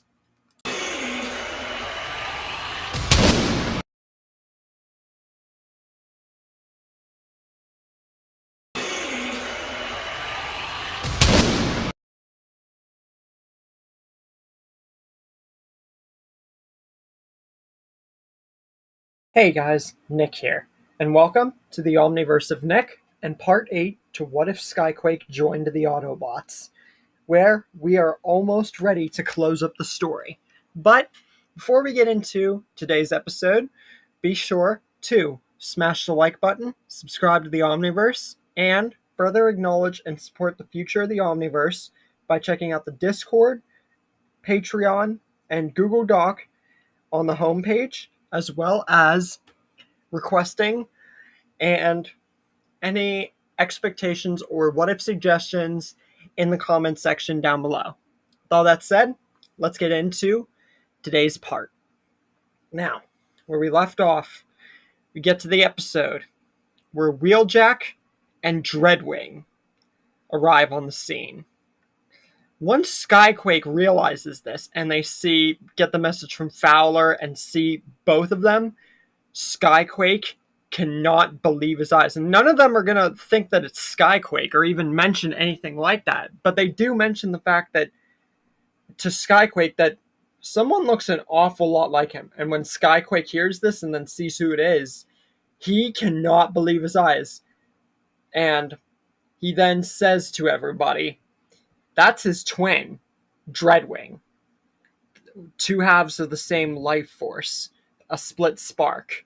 He was brought here all those years ago, while Dreadwing remained out in space, and he's guessing that Wheeljack, when he went back after not trusting Skyquake, he must have ran into him in space, and says that the only course of action that is possible for Dreadwing to listen or not attack anybody is for Skyquake to confront him directly.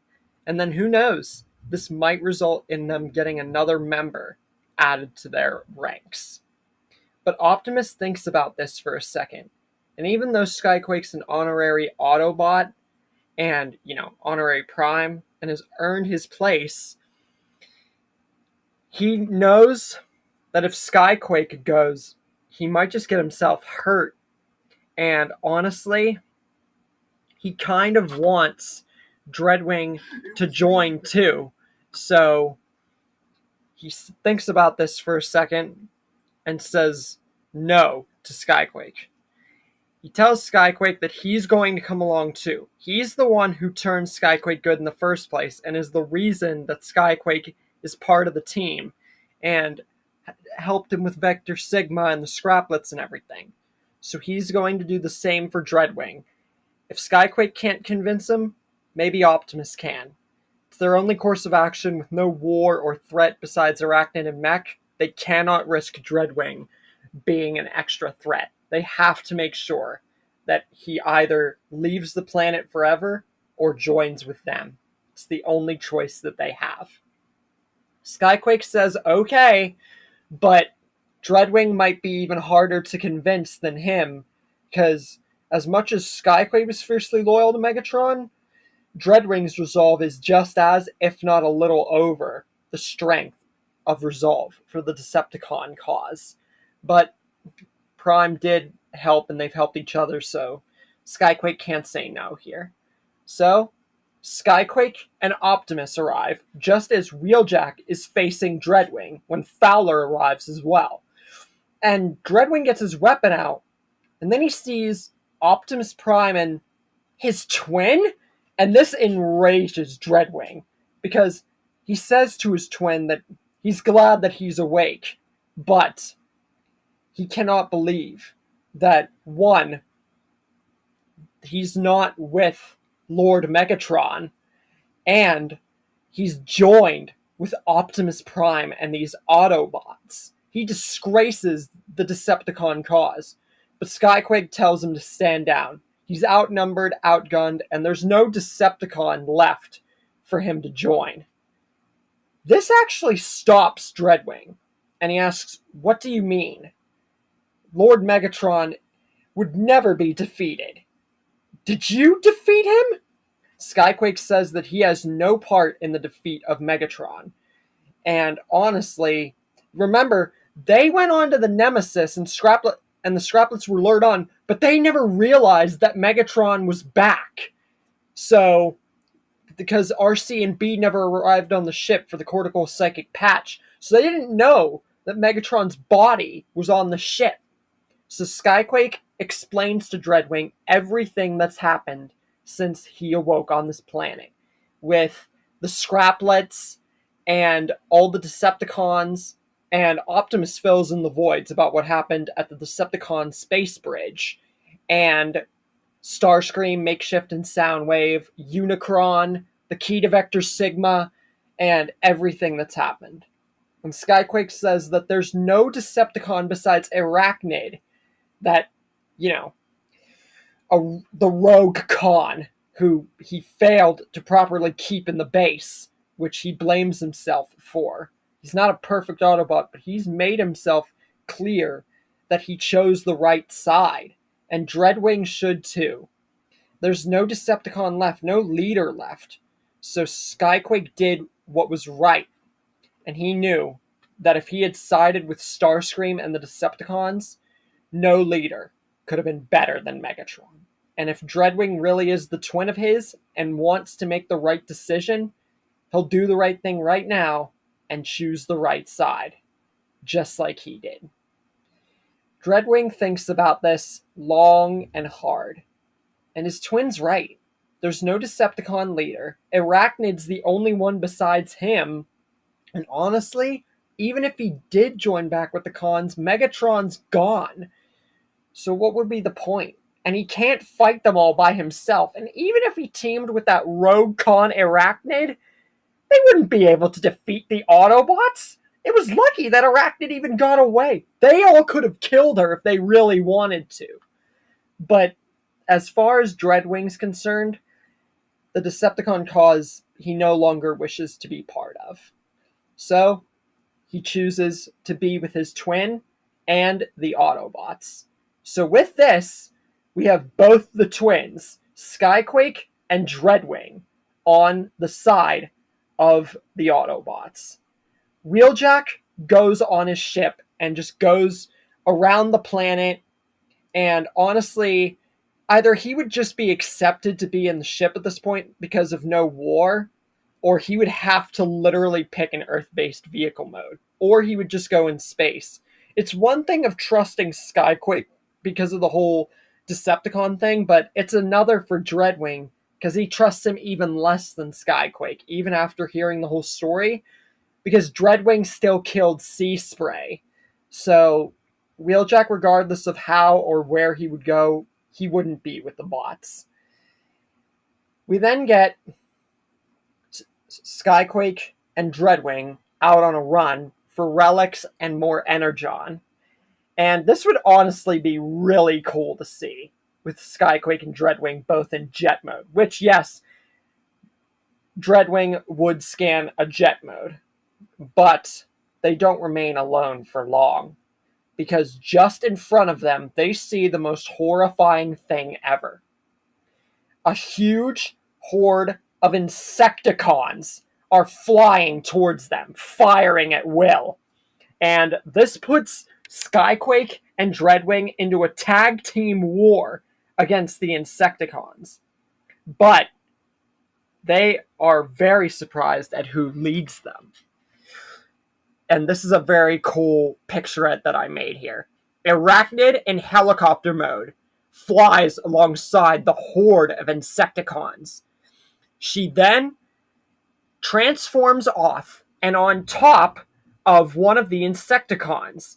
And with the immobilizer, which hasn't been destroyed, she uses it and freezes Skyquake while he's still in jet mode. So she basically freezes him mid-air, and he still transforms, so he can't transform back.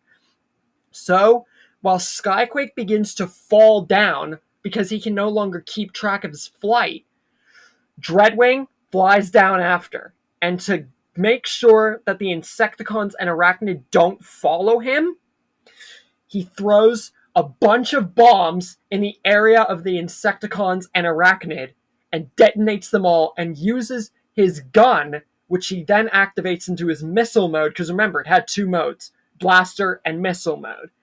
He shoots, and it's kind of replicating what Wheeljack did to the Insecticons, but this isn't to permanently get rid of them like he did. This is just a distraction so that Skyquake doesn't freaking die mid-air and crashes down.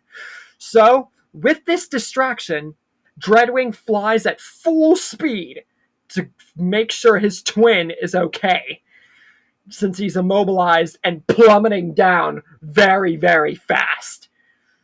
With this, Arachnid and the Insecticon horde, along with Hardshell, reconvene and relocate from the Harbinger at just a desolate part of the area in which they were in mid-air. So it would be like a wasteland or maybe like a tropical island. It really doesn't matter, honestly. It could be the freaking woods that her ship used to be in, really. It doesn't matter. They reconvene because the Harbinger, she knows, is desolate at this point, because that's where they're about to land. Spoiler alert. Hardshell and the Insecticons ask their queen, Arachnid, what is to be of this now. They just lost some of their men, and they might have gotten one of the bots immobilized in Skyquake, but does Arachnid still proceed to get revenge on the bots RC and mainly Skyquake? Or what's going on? Does this mean war? Arachnid says yes. Yes, it does mean war. But they can't do this alone. Arachnid knows that even if all of them teamed up, Hardshell, her, the Insecticon Horde, it's not going to mean anything. The bots are still far too powerful, especially with Dreadwing, the new added to their ranks. So she decides to call up an old friend and have another team up with someone who definitely could use the resources at her disposal. Meanwhile, Skyquake crashes into the Harbinger, which Arachnid found the immobilizer. And Dreadwing manages to see where the crash was and transforms back. And once he gets into the Nemesis, the Harbinger, he is surprised at what he sees. Skyquake doesn't appear to be dead. He thinks that the Harbinger might have broken his fall, and maybe some sort of like what Dreadwing did, maybe like the explosions and everything maybe pushed him away so he wouldn't like plummet down so hard, but he's still immobilized and on the ground. He's not transformed back, he's not moving or anything. So Dreadwing doesn't know what to do. And honestly, he doesn't know if the immobilizer is still active or how to cure this. But then he sees what room Skyquake crashed down in. It's a room of clones. Now, Dreadwing has a very tough choice to make. He could either, A, use the clones to his benefit and turn on his twin and go back against his word, and now that Arachnid has this Insecticon army, join with her, or he can use Skyquake's Energon, even if he is immobilized, program it and hook his body up to the clones, fire up the clones into 5 Skyquake clones, and maybe with that Energon and level of electricity, it might spark enough with the 5 clones that it will recharge Skyquake and unimmobilize him back to his original state. In which case, they'll be giving themselves 5 more soldiers in the form of Skyquake clones. What decision will Dreadwing make? Will he turn against his twin and make 5 clones of himself? Or will he do right by Optimus and all the bots, including his twin, and make sure that they're ready for when Arachnid and her new ally come for war against the Autobots? With that, stay tuned for the next episode and the semi-final part of What If Skyquake Joined the Autobots.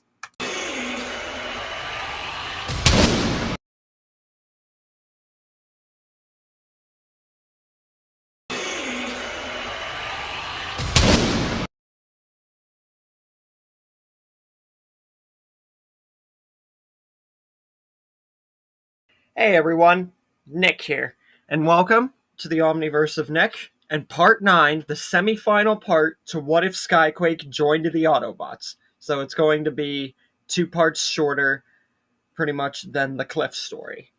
But I hope you guys have been enjoying with what I've been giving Skyquake. So before we get into the semi-final part of the story, be sure to smash the like button, subscribe to the Omniverse of Nick, and further acknowledge and support the future of the channel by checking out the Discord, Patreon, and Google Doc on the homepage, as well as commenting future requests and expectations for this year. And with all that said, let's dive right in. So, last we left off, Dreadwing found Skyquake's immobilized plane body in the room with the clones. Now he has a decision to make. Is he going to use the clones for himself and turn on his twin and all the Autobots with no Decepticons around, maybe even team with Arachnid or her new ally or whatever, and the Insecticons, or is he going to try to recharge his twin's body using his energon and the clones and all the electricity in the room, whatever might be left? And Dreadwing thinks long and hard, but his loyalty was with the Decepticons. But now it's with his twin. And his twin is still alive. So he has something to fight for. And the Autobots. And he resolved with his twin to stay by his side. So he charges up some of Skyquake's energon, hooks him up to some cords around the clones, and while they are getting created from Skyquake's lifeblood and everything, soon enough, after a few minutes, 5 Skyquake clones are created. And with enough energy and Dreadwing trying to help out, Skyquake is brought back. He is unimmobilized with the clones and the charging up around the area and everything. It was enough energy, but it pretty much took all the energy left out of this destroyed Harbinger, you know? So whatever energy was left there that Starscream would later come to use, it's nothing now. So even the computers and stuff are down. So the 5 Skyquake clones revitalizing Skyquake, that was all that was left of the energy in the Harvester, or Harbinger. You know, I get those two confused. Anyways, he transforms out of plane mode, because that's the last mode that he was in, attacking Arachnid before he was immobilized. And he gets out his blaster and still thinks that he's in the area to fight them. But Dreadwing calms him down and explains everything that happened. And then Skyquake turns around to see 5 clones of him, and it's pretty freaking confusing. But Dreadwing explains all of what happened and says that he had to do this in order to bring back Skyquake, because they don't really have too many options to, you know, bring back people who are immobilized. Because remember, the way that everybody, Optimus and Bulkhead and everything, were unimmobilized when Arachnid did it to them in canon was because Bumblebee took the remains of the immobilizer and Ratchet reformed them to break the hold. But here, they didn't have that luxury because Arachnid still has the immobilizer. So Dreadwing had to improvise, and he's literally very lucky, even though some of Skyquake's, you know, functions are still a tad bit, you know, inoperable, but pretty much 90% of him is still online, thanks to this backup option. Because let's face it, unless they tracked Arachnid down directly and found out a way to destroy the immobilizer or knew of that whole thing, then literally they'd have no kind of way to bring Skyquake back. And he is the main lead of the story. So, in the semifinal part, I couldn't do that to him. Are you kidding? Anyways, now Skyquake and Dreadwing and the clones, I guess, don't know what to do. But they don't have to think about that for long. Dreadwing hears something outside and prepares his blaster and says to Skyquake and the clones to ready themselves because he thinks that Arachnid and the Insecticons came back.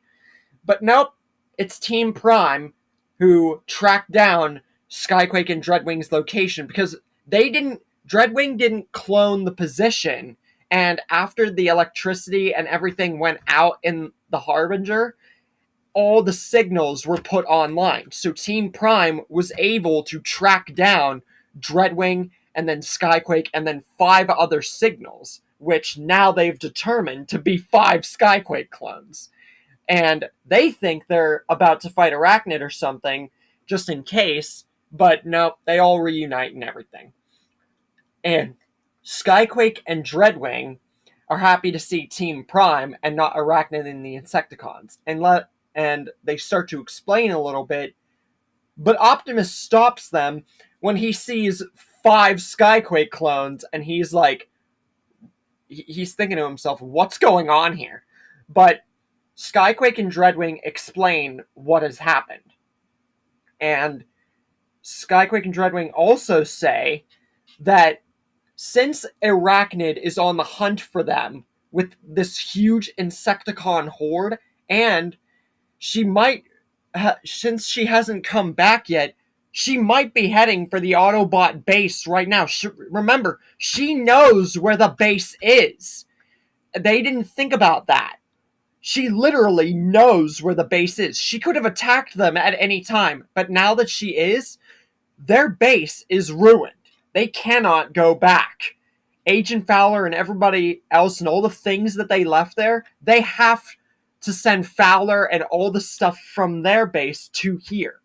They can reclone the signal, and with the 5 Skyquake clones and do all this stuff, with all of Team Prime banding against, they can defeat Arachnid and the Insecticon horde easily. But they all need to be together and have every single weapon at their disposal, because Dreadwing might have distracted them, and Dreadwing and Skyquake put up somewhat of a fight before Skyquake was immobilized, but they're still heavily outmatched. That's why he also did the 5 Skyquake clones and wants the human Fowler and all the tools to be brought to this new base. Because if Arachnid was going to come back here, she would have done that already. So she must deem this base now useless since she got the immobilizer.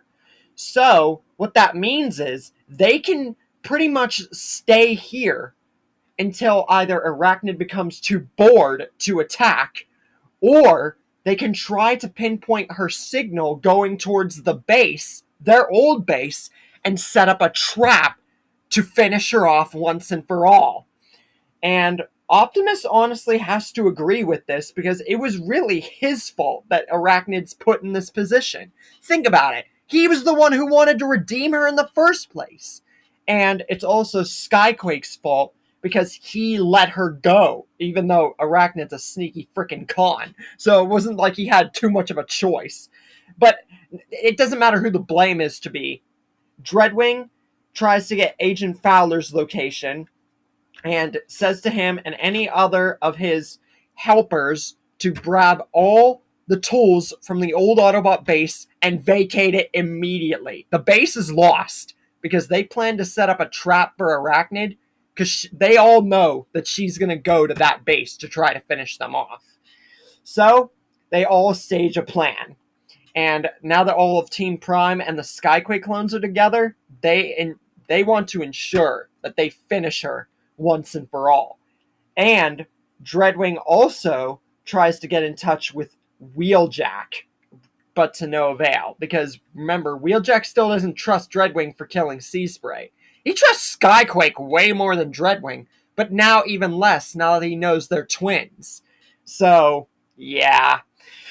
So the old Autobot base is lost, and Skyquake and Dreadwing hold the Harbinger as their base, because Optimus feels like they deserve it to be their base, because they're the ones who found it, and Dreadwing brought back Skyquake, who has helped them since the day that he redeemed him. So he feels like they deserve it. Meanwhile, that ally that I was referring to should have been a dead giveaway for many of you. Arachnid goes back to find Silas, who has still been exceedingly unsuccessful with trying to get Cybertronian tech working because of Skyquake's involvement in the story. So, Arachnid webs him at one of his bases and all of Mech and says that, let's try this alliance again. It did seem to work when we first met, except our C and that B got in the way. And all of the Autobots, including the one who disguised himself as one of your patrol planes, right? Well, I think I might have the exact needs and wants to get you that army that you want so badly. Now, Silas is listening because he would be definitely listening at this point because Mech has exhausted all options to try to build an army. And without any Starscream or anything like that, no T-Cog, they're even more unsuccessful. So, She unwebs all of Mech and Silas, and he says that he's listening. So, Arachnid pulls the Insecticons into the base. And this puts Mech and Silas on edge because they think they're about to get attacked. But no, Arachnid says that these Insecticons of hers are her army. But that's not why she came here. No, no, no. Not to wave them in front of her old partner's face. As if a human would ever be her partner, she thinks to herself. But she pulls one Insecticon ahead, and with a swipe of one of her back arms, she kills the Insecticon and then tears out his T-Cog. Now, I know what you guys are probably thinking. Yes, the Insecticons could transform into, the flying bugs, but does that really mean that they had T-Cogs? We never figured that out. We know that Decepticons and Autobots had T-Cogs, but did we know that Insecticons had T-Cogs? I'm pretty sure that they would, even if they're a different form of hybrid Cybertronian. Arachnid commanded them, mostly, and she is a Decepticon, so she could transform, so why can't the Insecticons have a T-Cog, So she tears out the spark and T-Cog of one of her men that she just put down, and then uses that T-Cog to put in the experiment that Mech was working on. And then she gets all of the Energon that was in that Insecticon and puts it in, and Silas and Arachnid both stare, and Arachnid says to Silas, "You wanted an army? Now I've given you the means of creating one. Now we can both get revenge on the Autobots." So yeah, Arachnid came into this fully prepared. And remember, she still has the immobilizer, so just because Team Prime is looking frickin' stacked right now, Arachnid's not exactly sitting on her hands, Meanwhile, Ratchet detects a swarm of signals, and in the direction of one of the old mech bases, or somewhere around there, especially with the help of Agent Fowler and everything. And Ratchet looks scared and says that if Arachnid's really going into this with a whole Insecticon horde and is teaming with mech, and they're all heading towards the base right now, then they're going to have to come up with that trap or go there and fight, because they can't just wait for something to happen. But Dreadwing, he's not looking the least bit perturbed, because even though it took a while, he was able to get in touch with Wheeljack and formed a plan. Wheeljack will take care of this all by himself, and everybody is against this, but Dreadwing says that he had help. Dreadwing, all of the Skyquake clones, and Skyquake himself planted bombs to give Wheeljack the perfect opening to finish Arachnid and Silas off once and for all.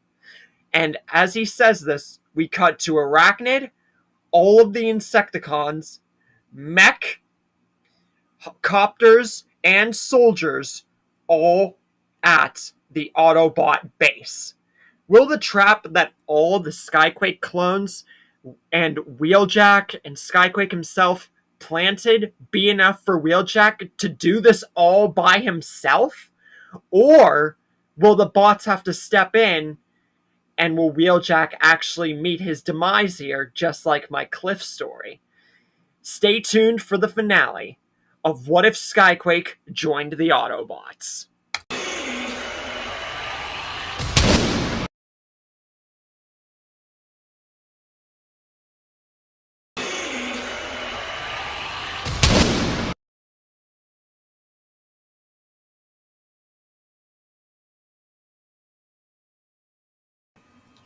Welcome, everyone. I'm Nick. Welcome to the Omniverse of Nick and the finale to What If Skyquake Joined the Autobots. Now, before we get into the finale of this story, be sure, as always, to smash the like button, subscribe to the Omniverse, and further acknowledge and support the future of the Omniverse by checking out the Discord, Patreon, and Google Doc on the homepage, as well as commenting or requesting future expectations and what-ifs for the future of this channel. With all that said, let's get into the finale of this story, and I promise you guys, you will not be disappointed. Now, we ended off last time with the fact that Dreadwing staged something with Wheeljack, and Wheeljack is the one who is supposed to possibly end this whole thing with Arachnid and Mech once and for all. But if he's not able to, they might not be able to get to him in time. So we're going to see where that plays out today. Arachnid, Mech, her Insecticon Horde, Hardshell, all of it is there. But no Silas, apparently, and this would definitely be a confusing scene, especially if you're familiar with Silas's character. But that's not the main issue. The issue is that Arachnid and the Insecticons and Mech look all around. They look in the base, all around it, and they can't see a thing. It's like the base was abandoned, and then it hits her right then. It's a trap, and one of the mech soldiers spots one of the bombs around the entire base. So yes, the base is basically, collateral damage at this point, but Agent Fowler found a way to get it authorized to basically blow it up. So, yeah, it's a way to end this once and for all with the enemy. So, the minute that the mech soldier sees the bomb, they all go off. And a huge fiery explosion, which basically takes out the entire Insecticon horde and all the mech soldiers around it, leaving Arachnid as the sole person left. And what does she see at the very top of it all? Wheeljack's ship hovering high and ready to open fire on the survivors. Arachnid demands that any mech soldier, Insecticon, and Hardshell get him out of the sky and bring her Wheeljack's carcass so she can tear his spark out for staging this. The bots must have left him to do this. But immediately, we know how Hardshell was killed in canon.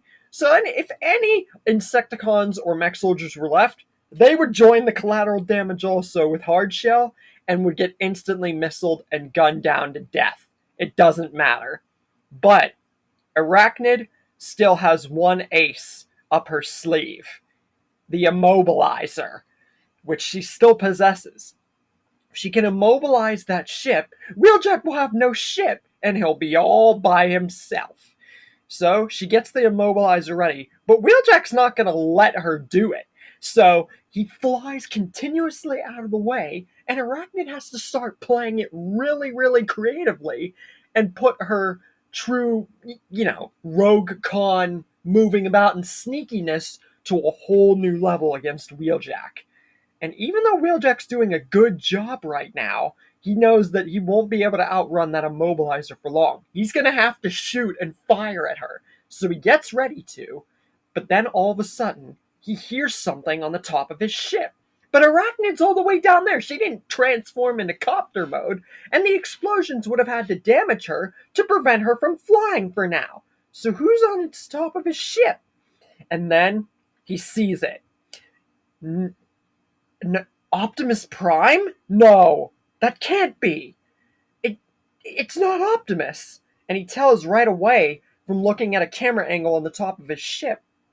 No, that's not Optimus.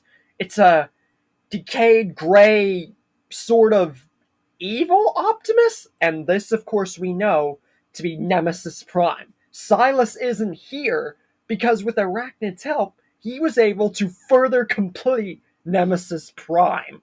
So, yeah, he's on top of the ship, banging and trying to open it and take it down from the outside on top of the ship. He found an opening at the top of the base when Wheeljack's ship was there because he figured that this was a trap, and he basically had the Insecticons and Arachnid and all. He basically used them, if you will. So he is about to open fire in the ship when Wheeljack jumps out, grabs his blades, and on top of the ship, which is floating in midair in autopilot, he is fighting Nemesis Prime with his blades. But this allows Arachnid the perfect opportunity to try and use the immobilizer.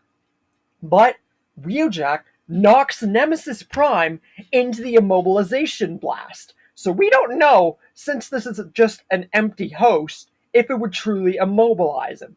But for now, it seems, because Silas is confused by this too after knowing what the immobilizer does, he kind of figures that it might, because Arachnid never told him and he never guessed, that this definitely froze his creation. And for now, it seems to have done that because it's still Cybertronian made. So, and it's kind of sentient, so we can only assume that for now it seems like Nemesis Prime's frozen. So then Arachnid tries again, but this time Wheeljack throws a grenade and then fires, and this destroys the immobilizer and gets Arachnid down on the ground. So now she really is the only one left. And this would begin a fight that we never saw, which would be awesome to see. Wheeljack versus Arachnid. The final battle to decide all battles. And even though Arachnid's weak, she is not going to give up to an Autobot. She's killed weaker and stronger bots. And she plans to get revenge on the other Autobots. Skyquake, RC, all of them. But Wheeljack especially for killing her army and getting rid of her partner, quote unquote. So the fight begins. Wheeljack instantly opens fire, blade in hand, and rushes to attack. Arachnid tries to use her webs because she's getting weaker and weaker by the minute. So webs are almost her only option at this point, besides guarding with her arms. But at this point, they're almost like completely offline. So she tries her webs, but this would be ultimately sick to see. Wheeljack throws his blades into the palm of Arachnid's hands. So like that's how she shoots and shoots her webs and everything. He throws the swords into the center of her palms. So just think about that, how that would affect a human. Just think about how that would affect Arachnid. It would ultimately almost go through Arachnid. We saw how Predaking ultimately, just had them in his arm and they almost had no effect. But against a weakened Arachnid, this is practically, this hurts. This hurts a lot, which gives Wheeljack the final opportunity. He gets a huge grenade, the biggest one he has, and he throws it since Arachnid has no means to defend herself this time. And he opens fire a bunch, not just once, but multiple rounds. And yes, this kills Arachnid. She's toast. If the swords through the arms didn't put her fully offline, and the entirety of what has just went down, this puts her down for good. Meanwhile, Silas is trying to get his creation back online, but he can't seem to. He's slowly starting to unrust it, or whatever this immobilizer does, but he knows now that he's alone. So, he thinks about biding his time, because he's all alone. There's nothing he can do. With no mech, no Arachnid, and no other means of fighting, he thinks about just staging a sneak attack, but he doesn't get the chance. Because Wheeljack steps towards Nemesis Prime, who's still on the ship. So he gets on his own ship, where Nemesis Prime seemingly is still immobilized. And he says he knew the whole ruse the whole time. He knows that the petty little human named Silas is controlling this from another place a long, far away. But it won't matter, because he's not safe there either, as he will soon find out. He gets his blades and slices Nemesis Prime directly in half. And we can definitely think that this would work, even if it took a few strikes. And Silas, after this, he doesn't know what to do. But again, he doesn't get the chance to find out, because his base, where he was solely at alone now, is attacked. And Agent Fowler gets the ultimate triumph over him. Call it a kind of justice about whenever they fought in the episode where Nemesis Prime debuted. Even if he was out of shape. Call this a little bit of payback towards that episode. The bots stormed the base, but Agent Fowler got the ultimate hand up. And he smiles at Silas, saying that you didn't really think you were safe here while everybody else was out fighting, did you? No. You're going away for a long time, Silas. So yeah, Silas is getting basically sent to jail. So now what? What's going to happen to the story? There's almost no villains left. Nothing. So now what happens? Well, for now, the story goes as you would expect, because many of the episodes did not feature the cons in a main, very big sort of way. So, Fowler and all of Team Prime is there to talk to General Bryce and all of them in that episode, except it goes a lot differently. And then we get to the episode where Armada, where the Starscream clones and Arachnid's army would take into effect. And we already know how that turned out with Arachnid. It didn't turn out very well. So we have very little to talk about. Actually, nothing. And as for the Starscream clones, as I've already stated, the clones were used to revitalize and unimmobilize Skyquake. So the Starscream clones are replaced by Skyquake, and those clones are still around. And Dreadwing and Skyquake are still the ones with the Harbinger and, that whole thing. And the episode Flying Mind, where the ship is, controlled and everything, that doesn't happen because the ship is long gone by this point. And any con is dead too. So there's no point in bringing that episode into effect. Then we get to the episode with the phase shifter. The bots get that easily. And as for the Apex armor, Optimus and Dreadwing are featured, except their team is Skyquake, and they never fight, because obviously Dreadwing's part of the team. So they get the Apex armor. Then the Skyquake clones get the Toxin. And I think this would be a cakewalk, because before, yes, one Insecticon or Bulkhead alone would be hard to carry the Toxin. But number one, the Skyquake clones can fly. Number two, there's no cons or Insecticons, so they could just bridge out of there the minute they grab the Toxin. So there's nothing to worry about. Not even a single clone dies. Then the Star Saber. And Optimus goes and gets that absolutely no problem. It does take a minute to find it, but he gets it. And then he has the message from Alpha Trion about the Omega Lock and the Omega Keys, which Optimus says they finally found a way to restore Cybertron and get off Earth. It's taken them a very long time. With many of the Decepticons dead, Arachnid was basically the only threat, and Mech. Dreadwing just a teensy little bit. But now, they actually have a way to finish their part in the story here on Earth, and finally get the Omega Keys and go home and restore Cybertron. So all of them now have to work together more than ever before to find the Omega Keys so they can restore their home once and for all. So the hunt's on. The hunt's on now for the Omega Keys, and they get the 4 Omega Keys ultimately no problem.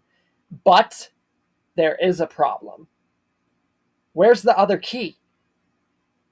Where is it? It's nowhere to be found. And Bulkhead and Bumblebee are the main two that question this. Like, shouldn't the 5th key be here? How could it not be here? What are they going to do now? They can't restore Cybertron or find the Omega Lock. It's useless without the last key. Skyquake and Dreadwing say that they could try and patrol underground tunnels and maybe Cybertron's area where Vector Sigma was or something. But Optimus says that that's not possible, because if it was there, they would have known about it already. And he hasn't got a message, and there's no way to identify. But then a voice stops them and says that he'll help them out. Optimus is shocked And then he sees who's talking, and they all cannot believe it. Another Autobot by the name of Smokescreen has arrived on Earth. And then, after some deep digging, they find out that Smokescreen was the last key, and their key to restoring Cybertron. Now I know.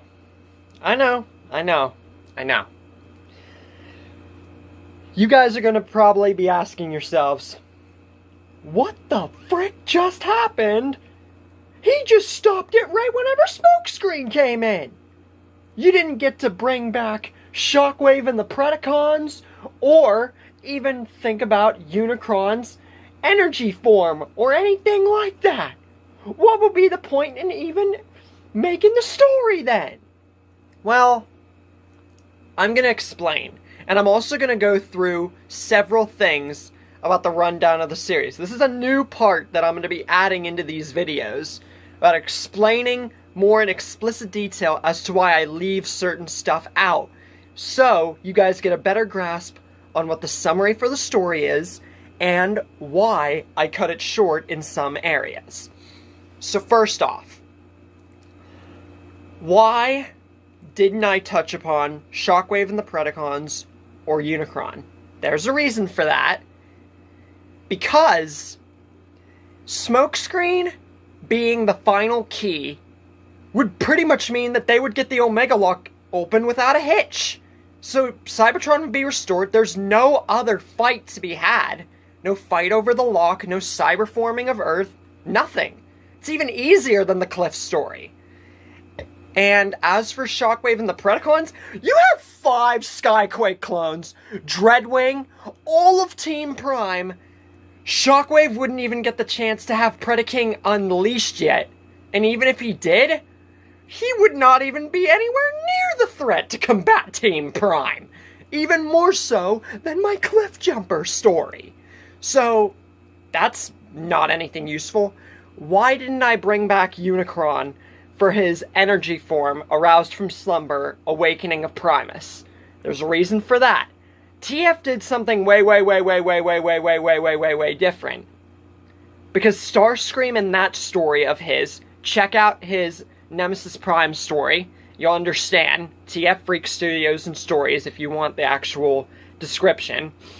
He made it so that Starscream, instead of Megatron, got the Dark Energon and Unicron's energy form, making him the vessel. But the reason that I did not include anybody getting resurrected, Unicron would have nobody, first of all, so his energy form would pretty much just be restless on Earth. To say that that would result in something would be stupid, because his energy form got locked up in the Allspark anyway. So, what does this mean? It means that without anybody to possess, look, think about it this way. When I killed off the Cons back in part 2, Megatron was already dead. He didn't have the Dark Energon in him, there was no cortical psychic patch, and the Scraplets devoured the whole freaking ship and all the crew, aside from Starscream, Makeshift, and Soundwave. So, Megatron and his remains, along with the entire ship, would crash down at any part of the Earth, get devoured by the Scraplets left, and be left in rubble amongst tons and tons and tons and tons of rubble. And the Scraplets would devour his lifeless husk. So, the only person that had possession and put in knowledge of the Dark Energon dead would leave Unicron no one to possess. Now, granted, I did pull a little bit of a weird sketch with making Skyquake turn Terracon-ish in the part of Unicron's episode whenever he actually emerged, but that was because I wanted to add something to Skyquake and Optimus's character progression as a team. So, that wasn't because Skyquake had it in him of the Dark Energon, because in this timeline he didn't die and get resurrected, or even get Dark Energon put into his chest. But, like I said, it was building for Optimus and Skyquake's team up. So I wanted to do something and not just leave him with the bots and leave Optimus to do the work by himself. I wanted to add an actual feel for Skyquake and Optimus as a pair before I put Dreadwing in. Now, another thing. Why didn't I do more and kill off the cons so quickly? Well, Skyquake, he was asleep for a long time. So, we can only speculate that that would be more than sensible enough to infer that he knew about the Scraplets, which means he would also probably have heard about Vector Sigma, and that the summary here, putting Skyquake on the team of the Autobots would be disastrous. And that's what annoys me so much about Skyquake's death, because you never got the chance to properly analyze Skyquake as a character. Well, we got plenty of Dreadwing, and we could have gotten plenty more, but we didn't get them as a pairing. We didn't get them to see both their individual characters fully completed and analyzed with, and we only got an episode-like freaking feature with Skyquake, making him the cliff jumper of the rest of the series with Cliff Jumper. And Tailgate, if you really want to include him. So that's the deal there. Now, as for, like I said, the ending, what actually happens at the ending? Well, it's simple. With the Omega Lock complete and Smokescreen being the cliffhanger and ultimate triumph for Team Prime finally able to leave Earth. Because remember, they've been on Earth without a way to get home after they beat them in the war with the Scraplets and Skyquake and everything for a long time. So this Omega Lock reveal and revelation actually is such a monumental moment here. Not only just in Prime, but in the story as a whole. So, what does this mean? With no Shockwave, no Predacons, no Megacron, Unitron, whatever the frick you want to call them, no Resurrections, none of that. Means that the Allspark remains, Optimus never turns super, and pretty much Skyquake, Dreadwing, all the clones would mean a much more revitalized Cybertron, and honestly a much happier ending for some reason than my Cliff Jumper story. And I actually, I feel I delved deeper into that than the Skyquake one. Trust me, I wanted to do more than I did, but I feel with how Skyquake's character was never in-depth realized for full potential and offers that he could have done, that what I did, what I came up with, the add-on of a freaking melee weapon, and the fact that I actually found many moments and used the immobilizer and him crashing down and the clones and everything to revitalize Skyquake was probably one of the highlights of the series. And I hope you guys enjoyed the Wheeljack versus Arachnid and Skyquake interactions, because those are interactions we never got to freaking see! Granted, we never got anything with Cliff either, but that's the beauty of What Ifs. I hope that even if it feels like I dumbed it down a lot, especially here at the end, like the Cliff one, I hope that you guys enjoyed this, and I feel like Smokescreen being the final key and it leaving with that massive cliffhanger would be a perfect way to cap off this iteration of the Transformers Prime story. And honestly, I can't think of a better way to freaking end this. I could pull a complete 180 and say maybe some form of Megatron's body survived and Unicron uses that to, like, make new parts, and it'd be like a freaking purple Dark Energon, like, half-limbed Megatron, but the amount of work and effort I would have to take to make that sensible would be way too much of a drag and honestly kill the remainder of the story. And to say that something else would happen, granted, with the cons dead at the start, let me just say this. The reason Smokescreen showed up late, I'm gonna say this also, is because it's way too freaking easy for the bots at that point. Besides Unicron's emergence and Arachnid and Mech's small team-up, and, oh, by the way, Silas and Mech getting arrested, it's actually a funny little tidbit that I think was nice to add. It just means that the bots are, like, way too overpowered. Oh, one more thing. I know you guys are probably wondering. One more question. Why didn't you kill off Optimus and just make someone else a Prime? Skyquake, for God's sake! You gave him Key Vector Sigma and a new Autobot insignia. By the way, I forgot to add that to Dreadwing, just so you guys know. But you guys get the gist of it. It would also take him longer to get used to Autobots and stuff, even if his twin was involved. There's a reason why I didn't kill off Optimus. I almost killed him off twice in this story. Number one, I almost killed him off with the plague, because with no cure, you would think that Optimus would have died. But there's two reasons why I didn't kill him off there. Number one, because the group would have been way too much astronomically overpowered. Granted, the Forge of Solus Prime, by the way, forgot to actually fully mention that also. The Forge and everything was collected along with the keys.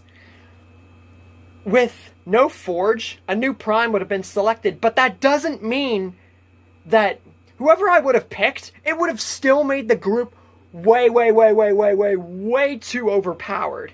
And that Matrix would have been passed on, and it would just been a small side adventure and wouldn't have differed too much from the plot. It just wouldn't have focused on Optimus. Rather, someone like B or Skyquake or RC.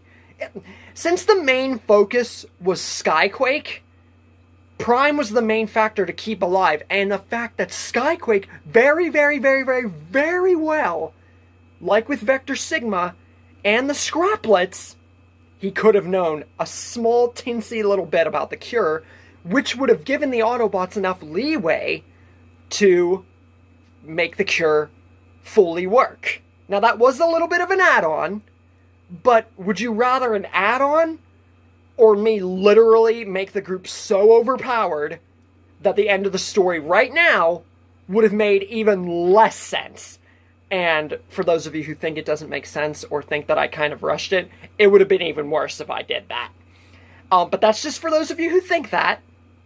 And the second reason is because Optimus, like, and the whole point of the story was Optimus turning Skyquake good. So to kill him off, yes, that would be a nice message, and Skyquake to fully redeem himself, but it would have also cut down from the main fact that he brought him in and made him a full Autobot in the first place. So it would have literally killed that. And there was a second time that I was going to kill Optimus, when Unicron was about to step on him. Because remember, he was going to die in canon, but Megatron saved him. But since Skyquake was there, that's where I added the melee weapon feature, which was not my own axe. It was an axe that I found off the internet from another Cybertronian axe. It was the perfect way to introduce that, so that way I was giving Skyquake another legs up, because I gave him plenty of those, and a way to ensure that the message and meaning of Skyquake and Prime, kind of just as much as Skyquake and Dreadwing, was input enough to keep you guys in and get you to understand what the message was, you know? So overall, I hope that the ending here didn't make you guys think less of the story, and let me know in the comments. The Tailgate one obviously doesn't count, because that's an opening for what if Tailgate survived instead of Shockwave, which more of you are going to understand when I finally do it, because some of you have disagreed with it. Point is, let me know in the comments, did you prefer the Skyquake or the Cliffjumper story, or do you like this one better? These are the main two, since they're the main two on the channel besides the opening. Again, that tailgate one doesn't count. That's an analysis, not a story. So tell me in the comments, which one of the two did you like best? Now, the next few stories, the John in the MCU, the King getting lost, and John F. Kennedy, are all going to be one-parters. All the stories up to What If Merle Spared Gargiulo, look at the two lists if you guys don't remember, are going to be one-parters. Up to the What If Merle Spared Gargiulo, I'm going to be working on that after the 3, obviously.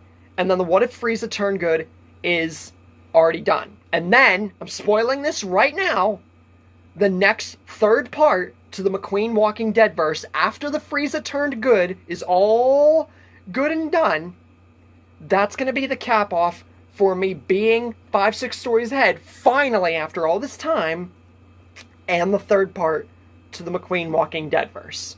So, I hope you guys enjoyed this story. Let me know again which iteration of the Transformers Prime stories, Skyquake or Cliff, you guys like the most. And I do have much other stuff planned for Skyquake, Dreadwing, and others.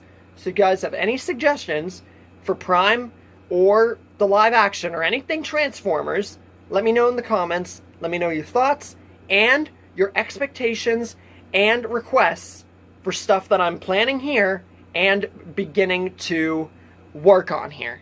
So, with all that said, I'll see you guys later.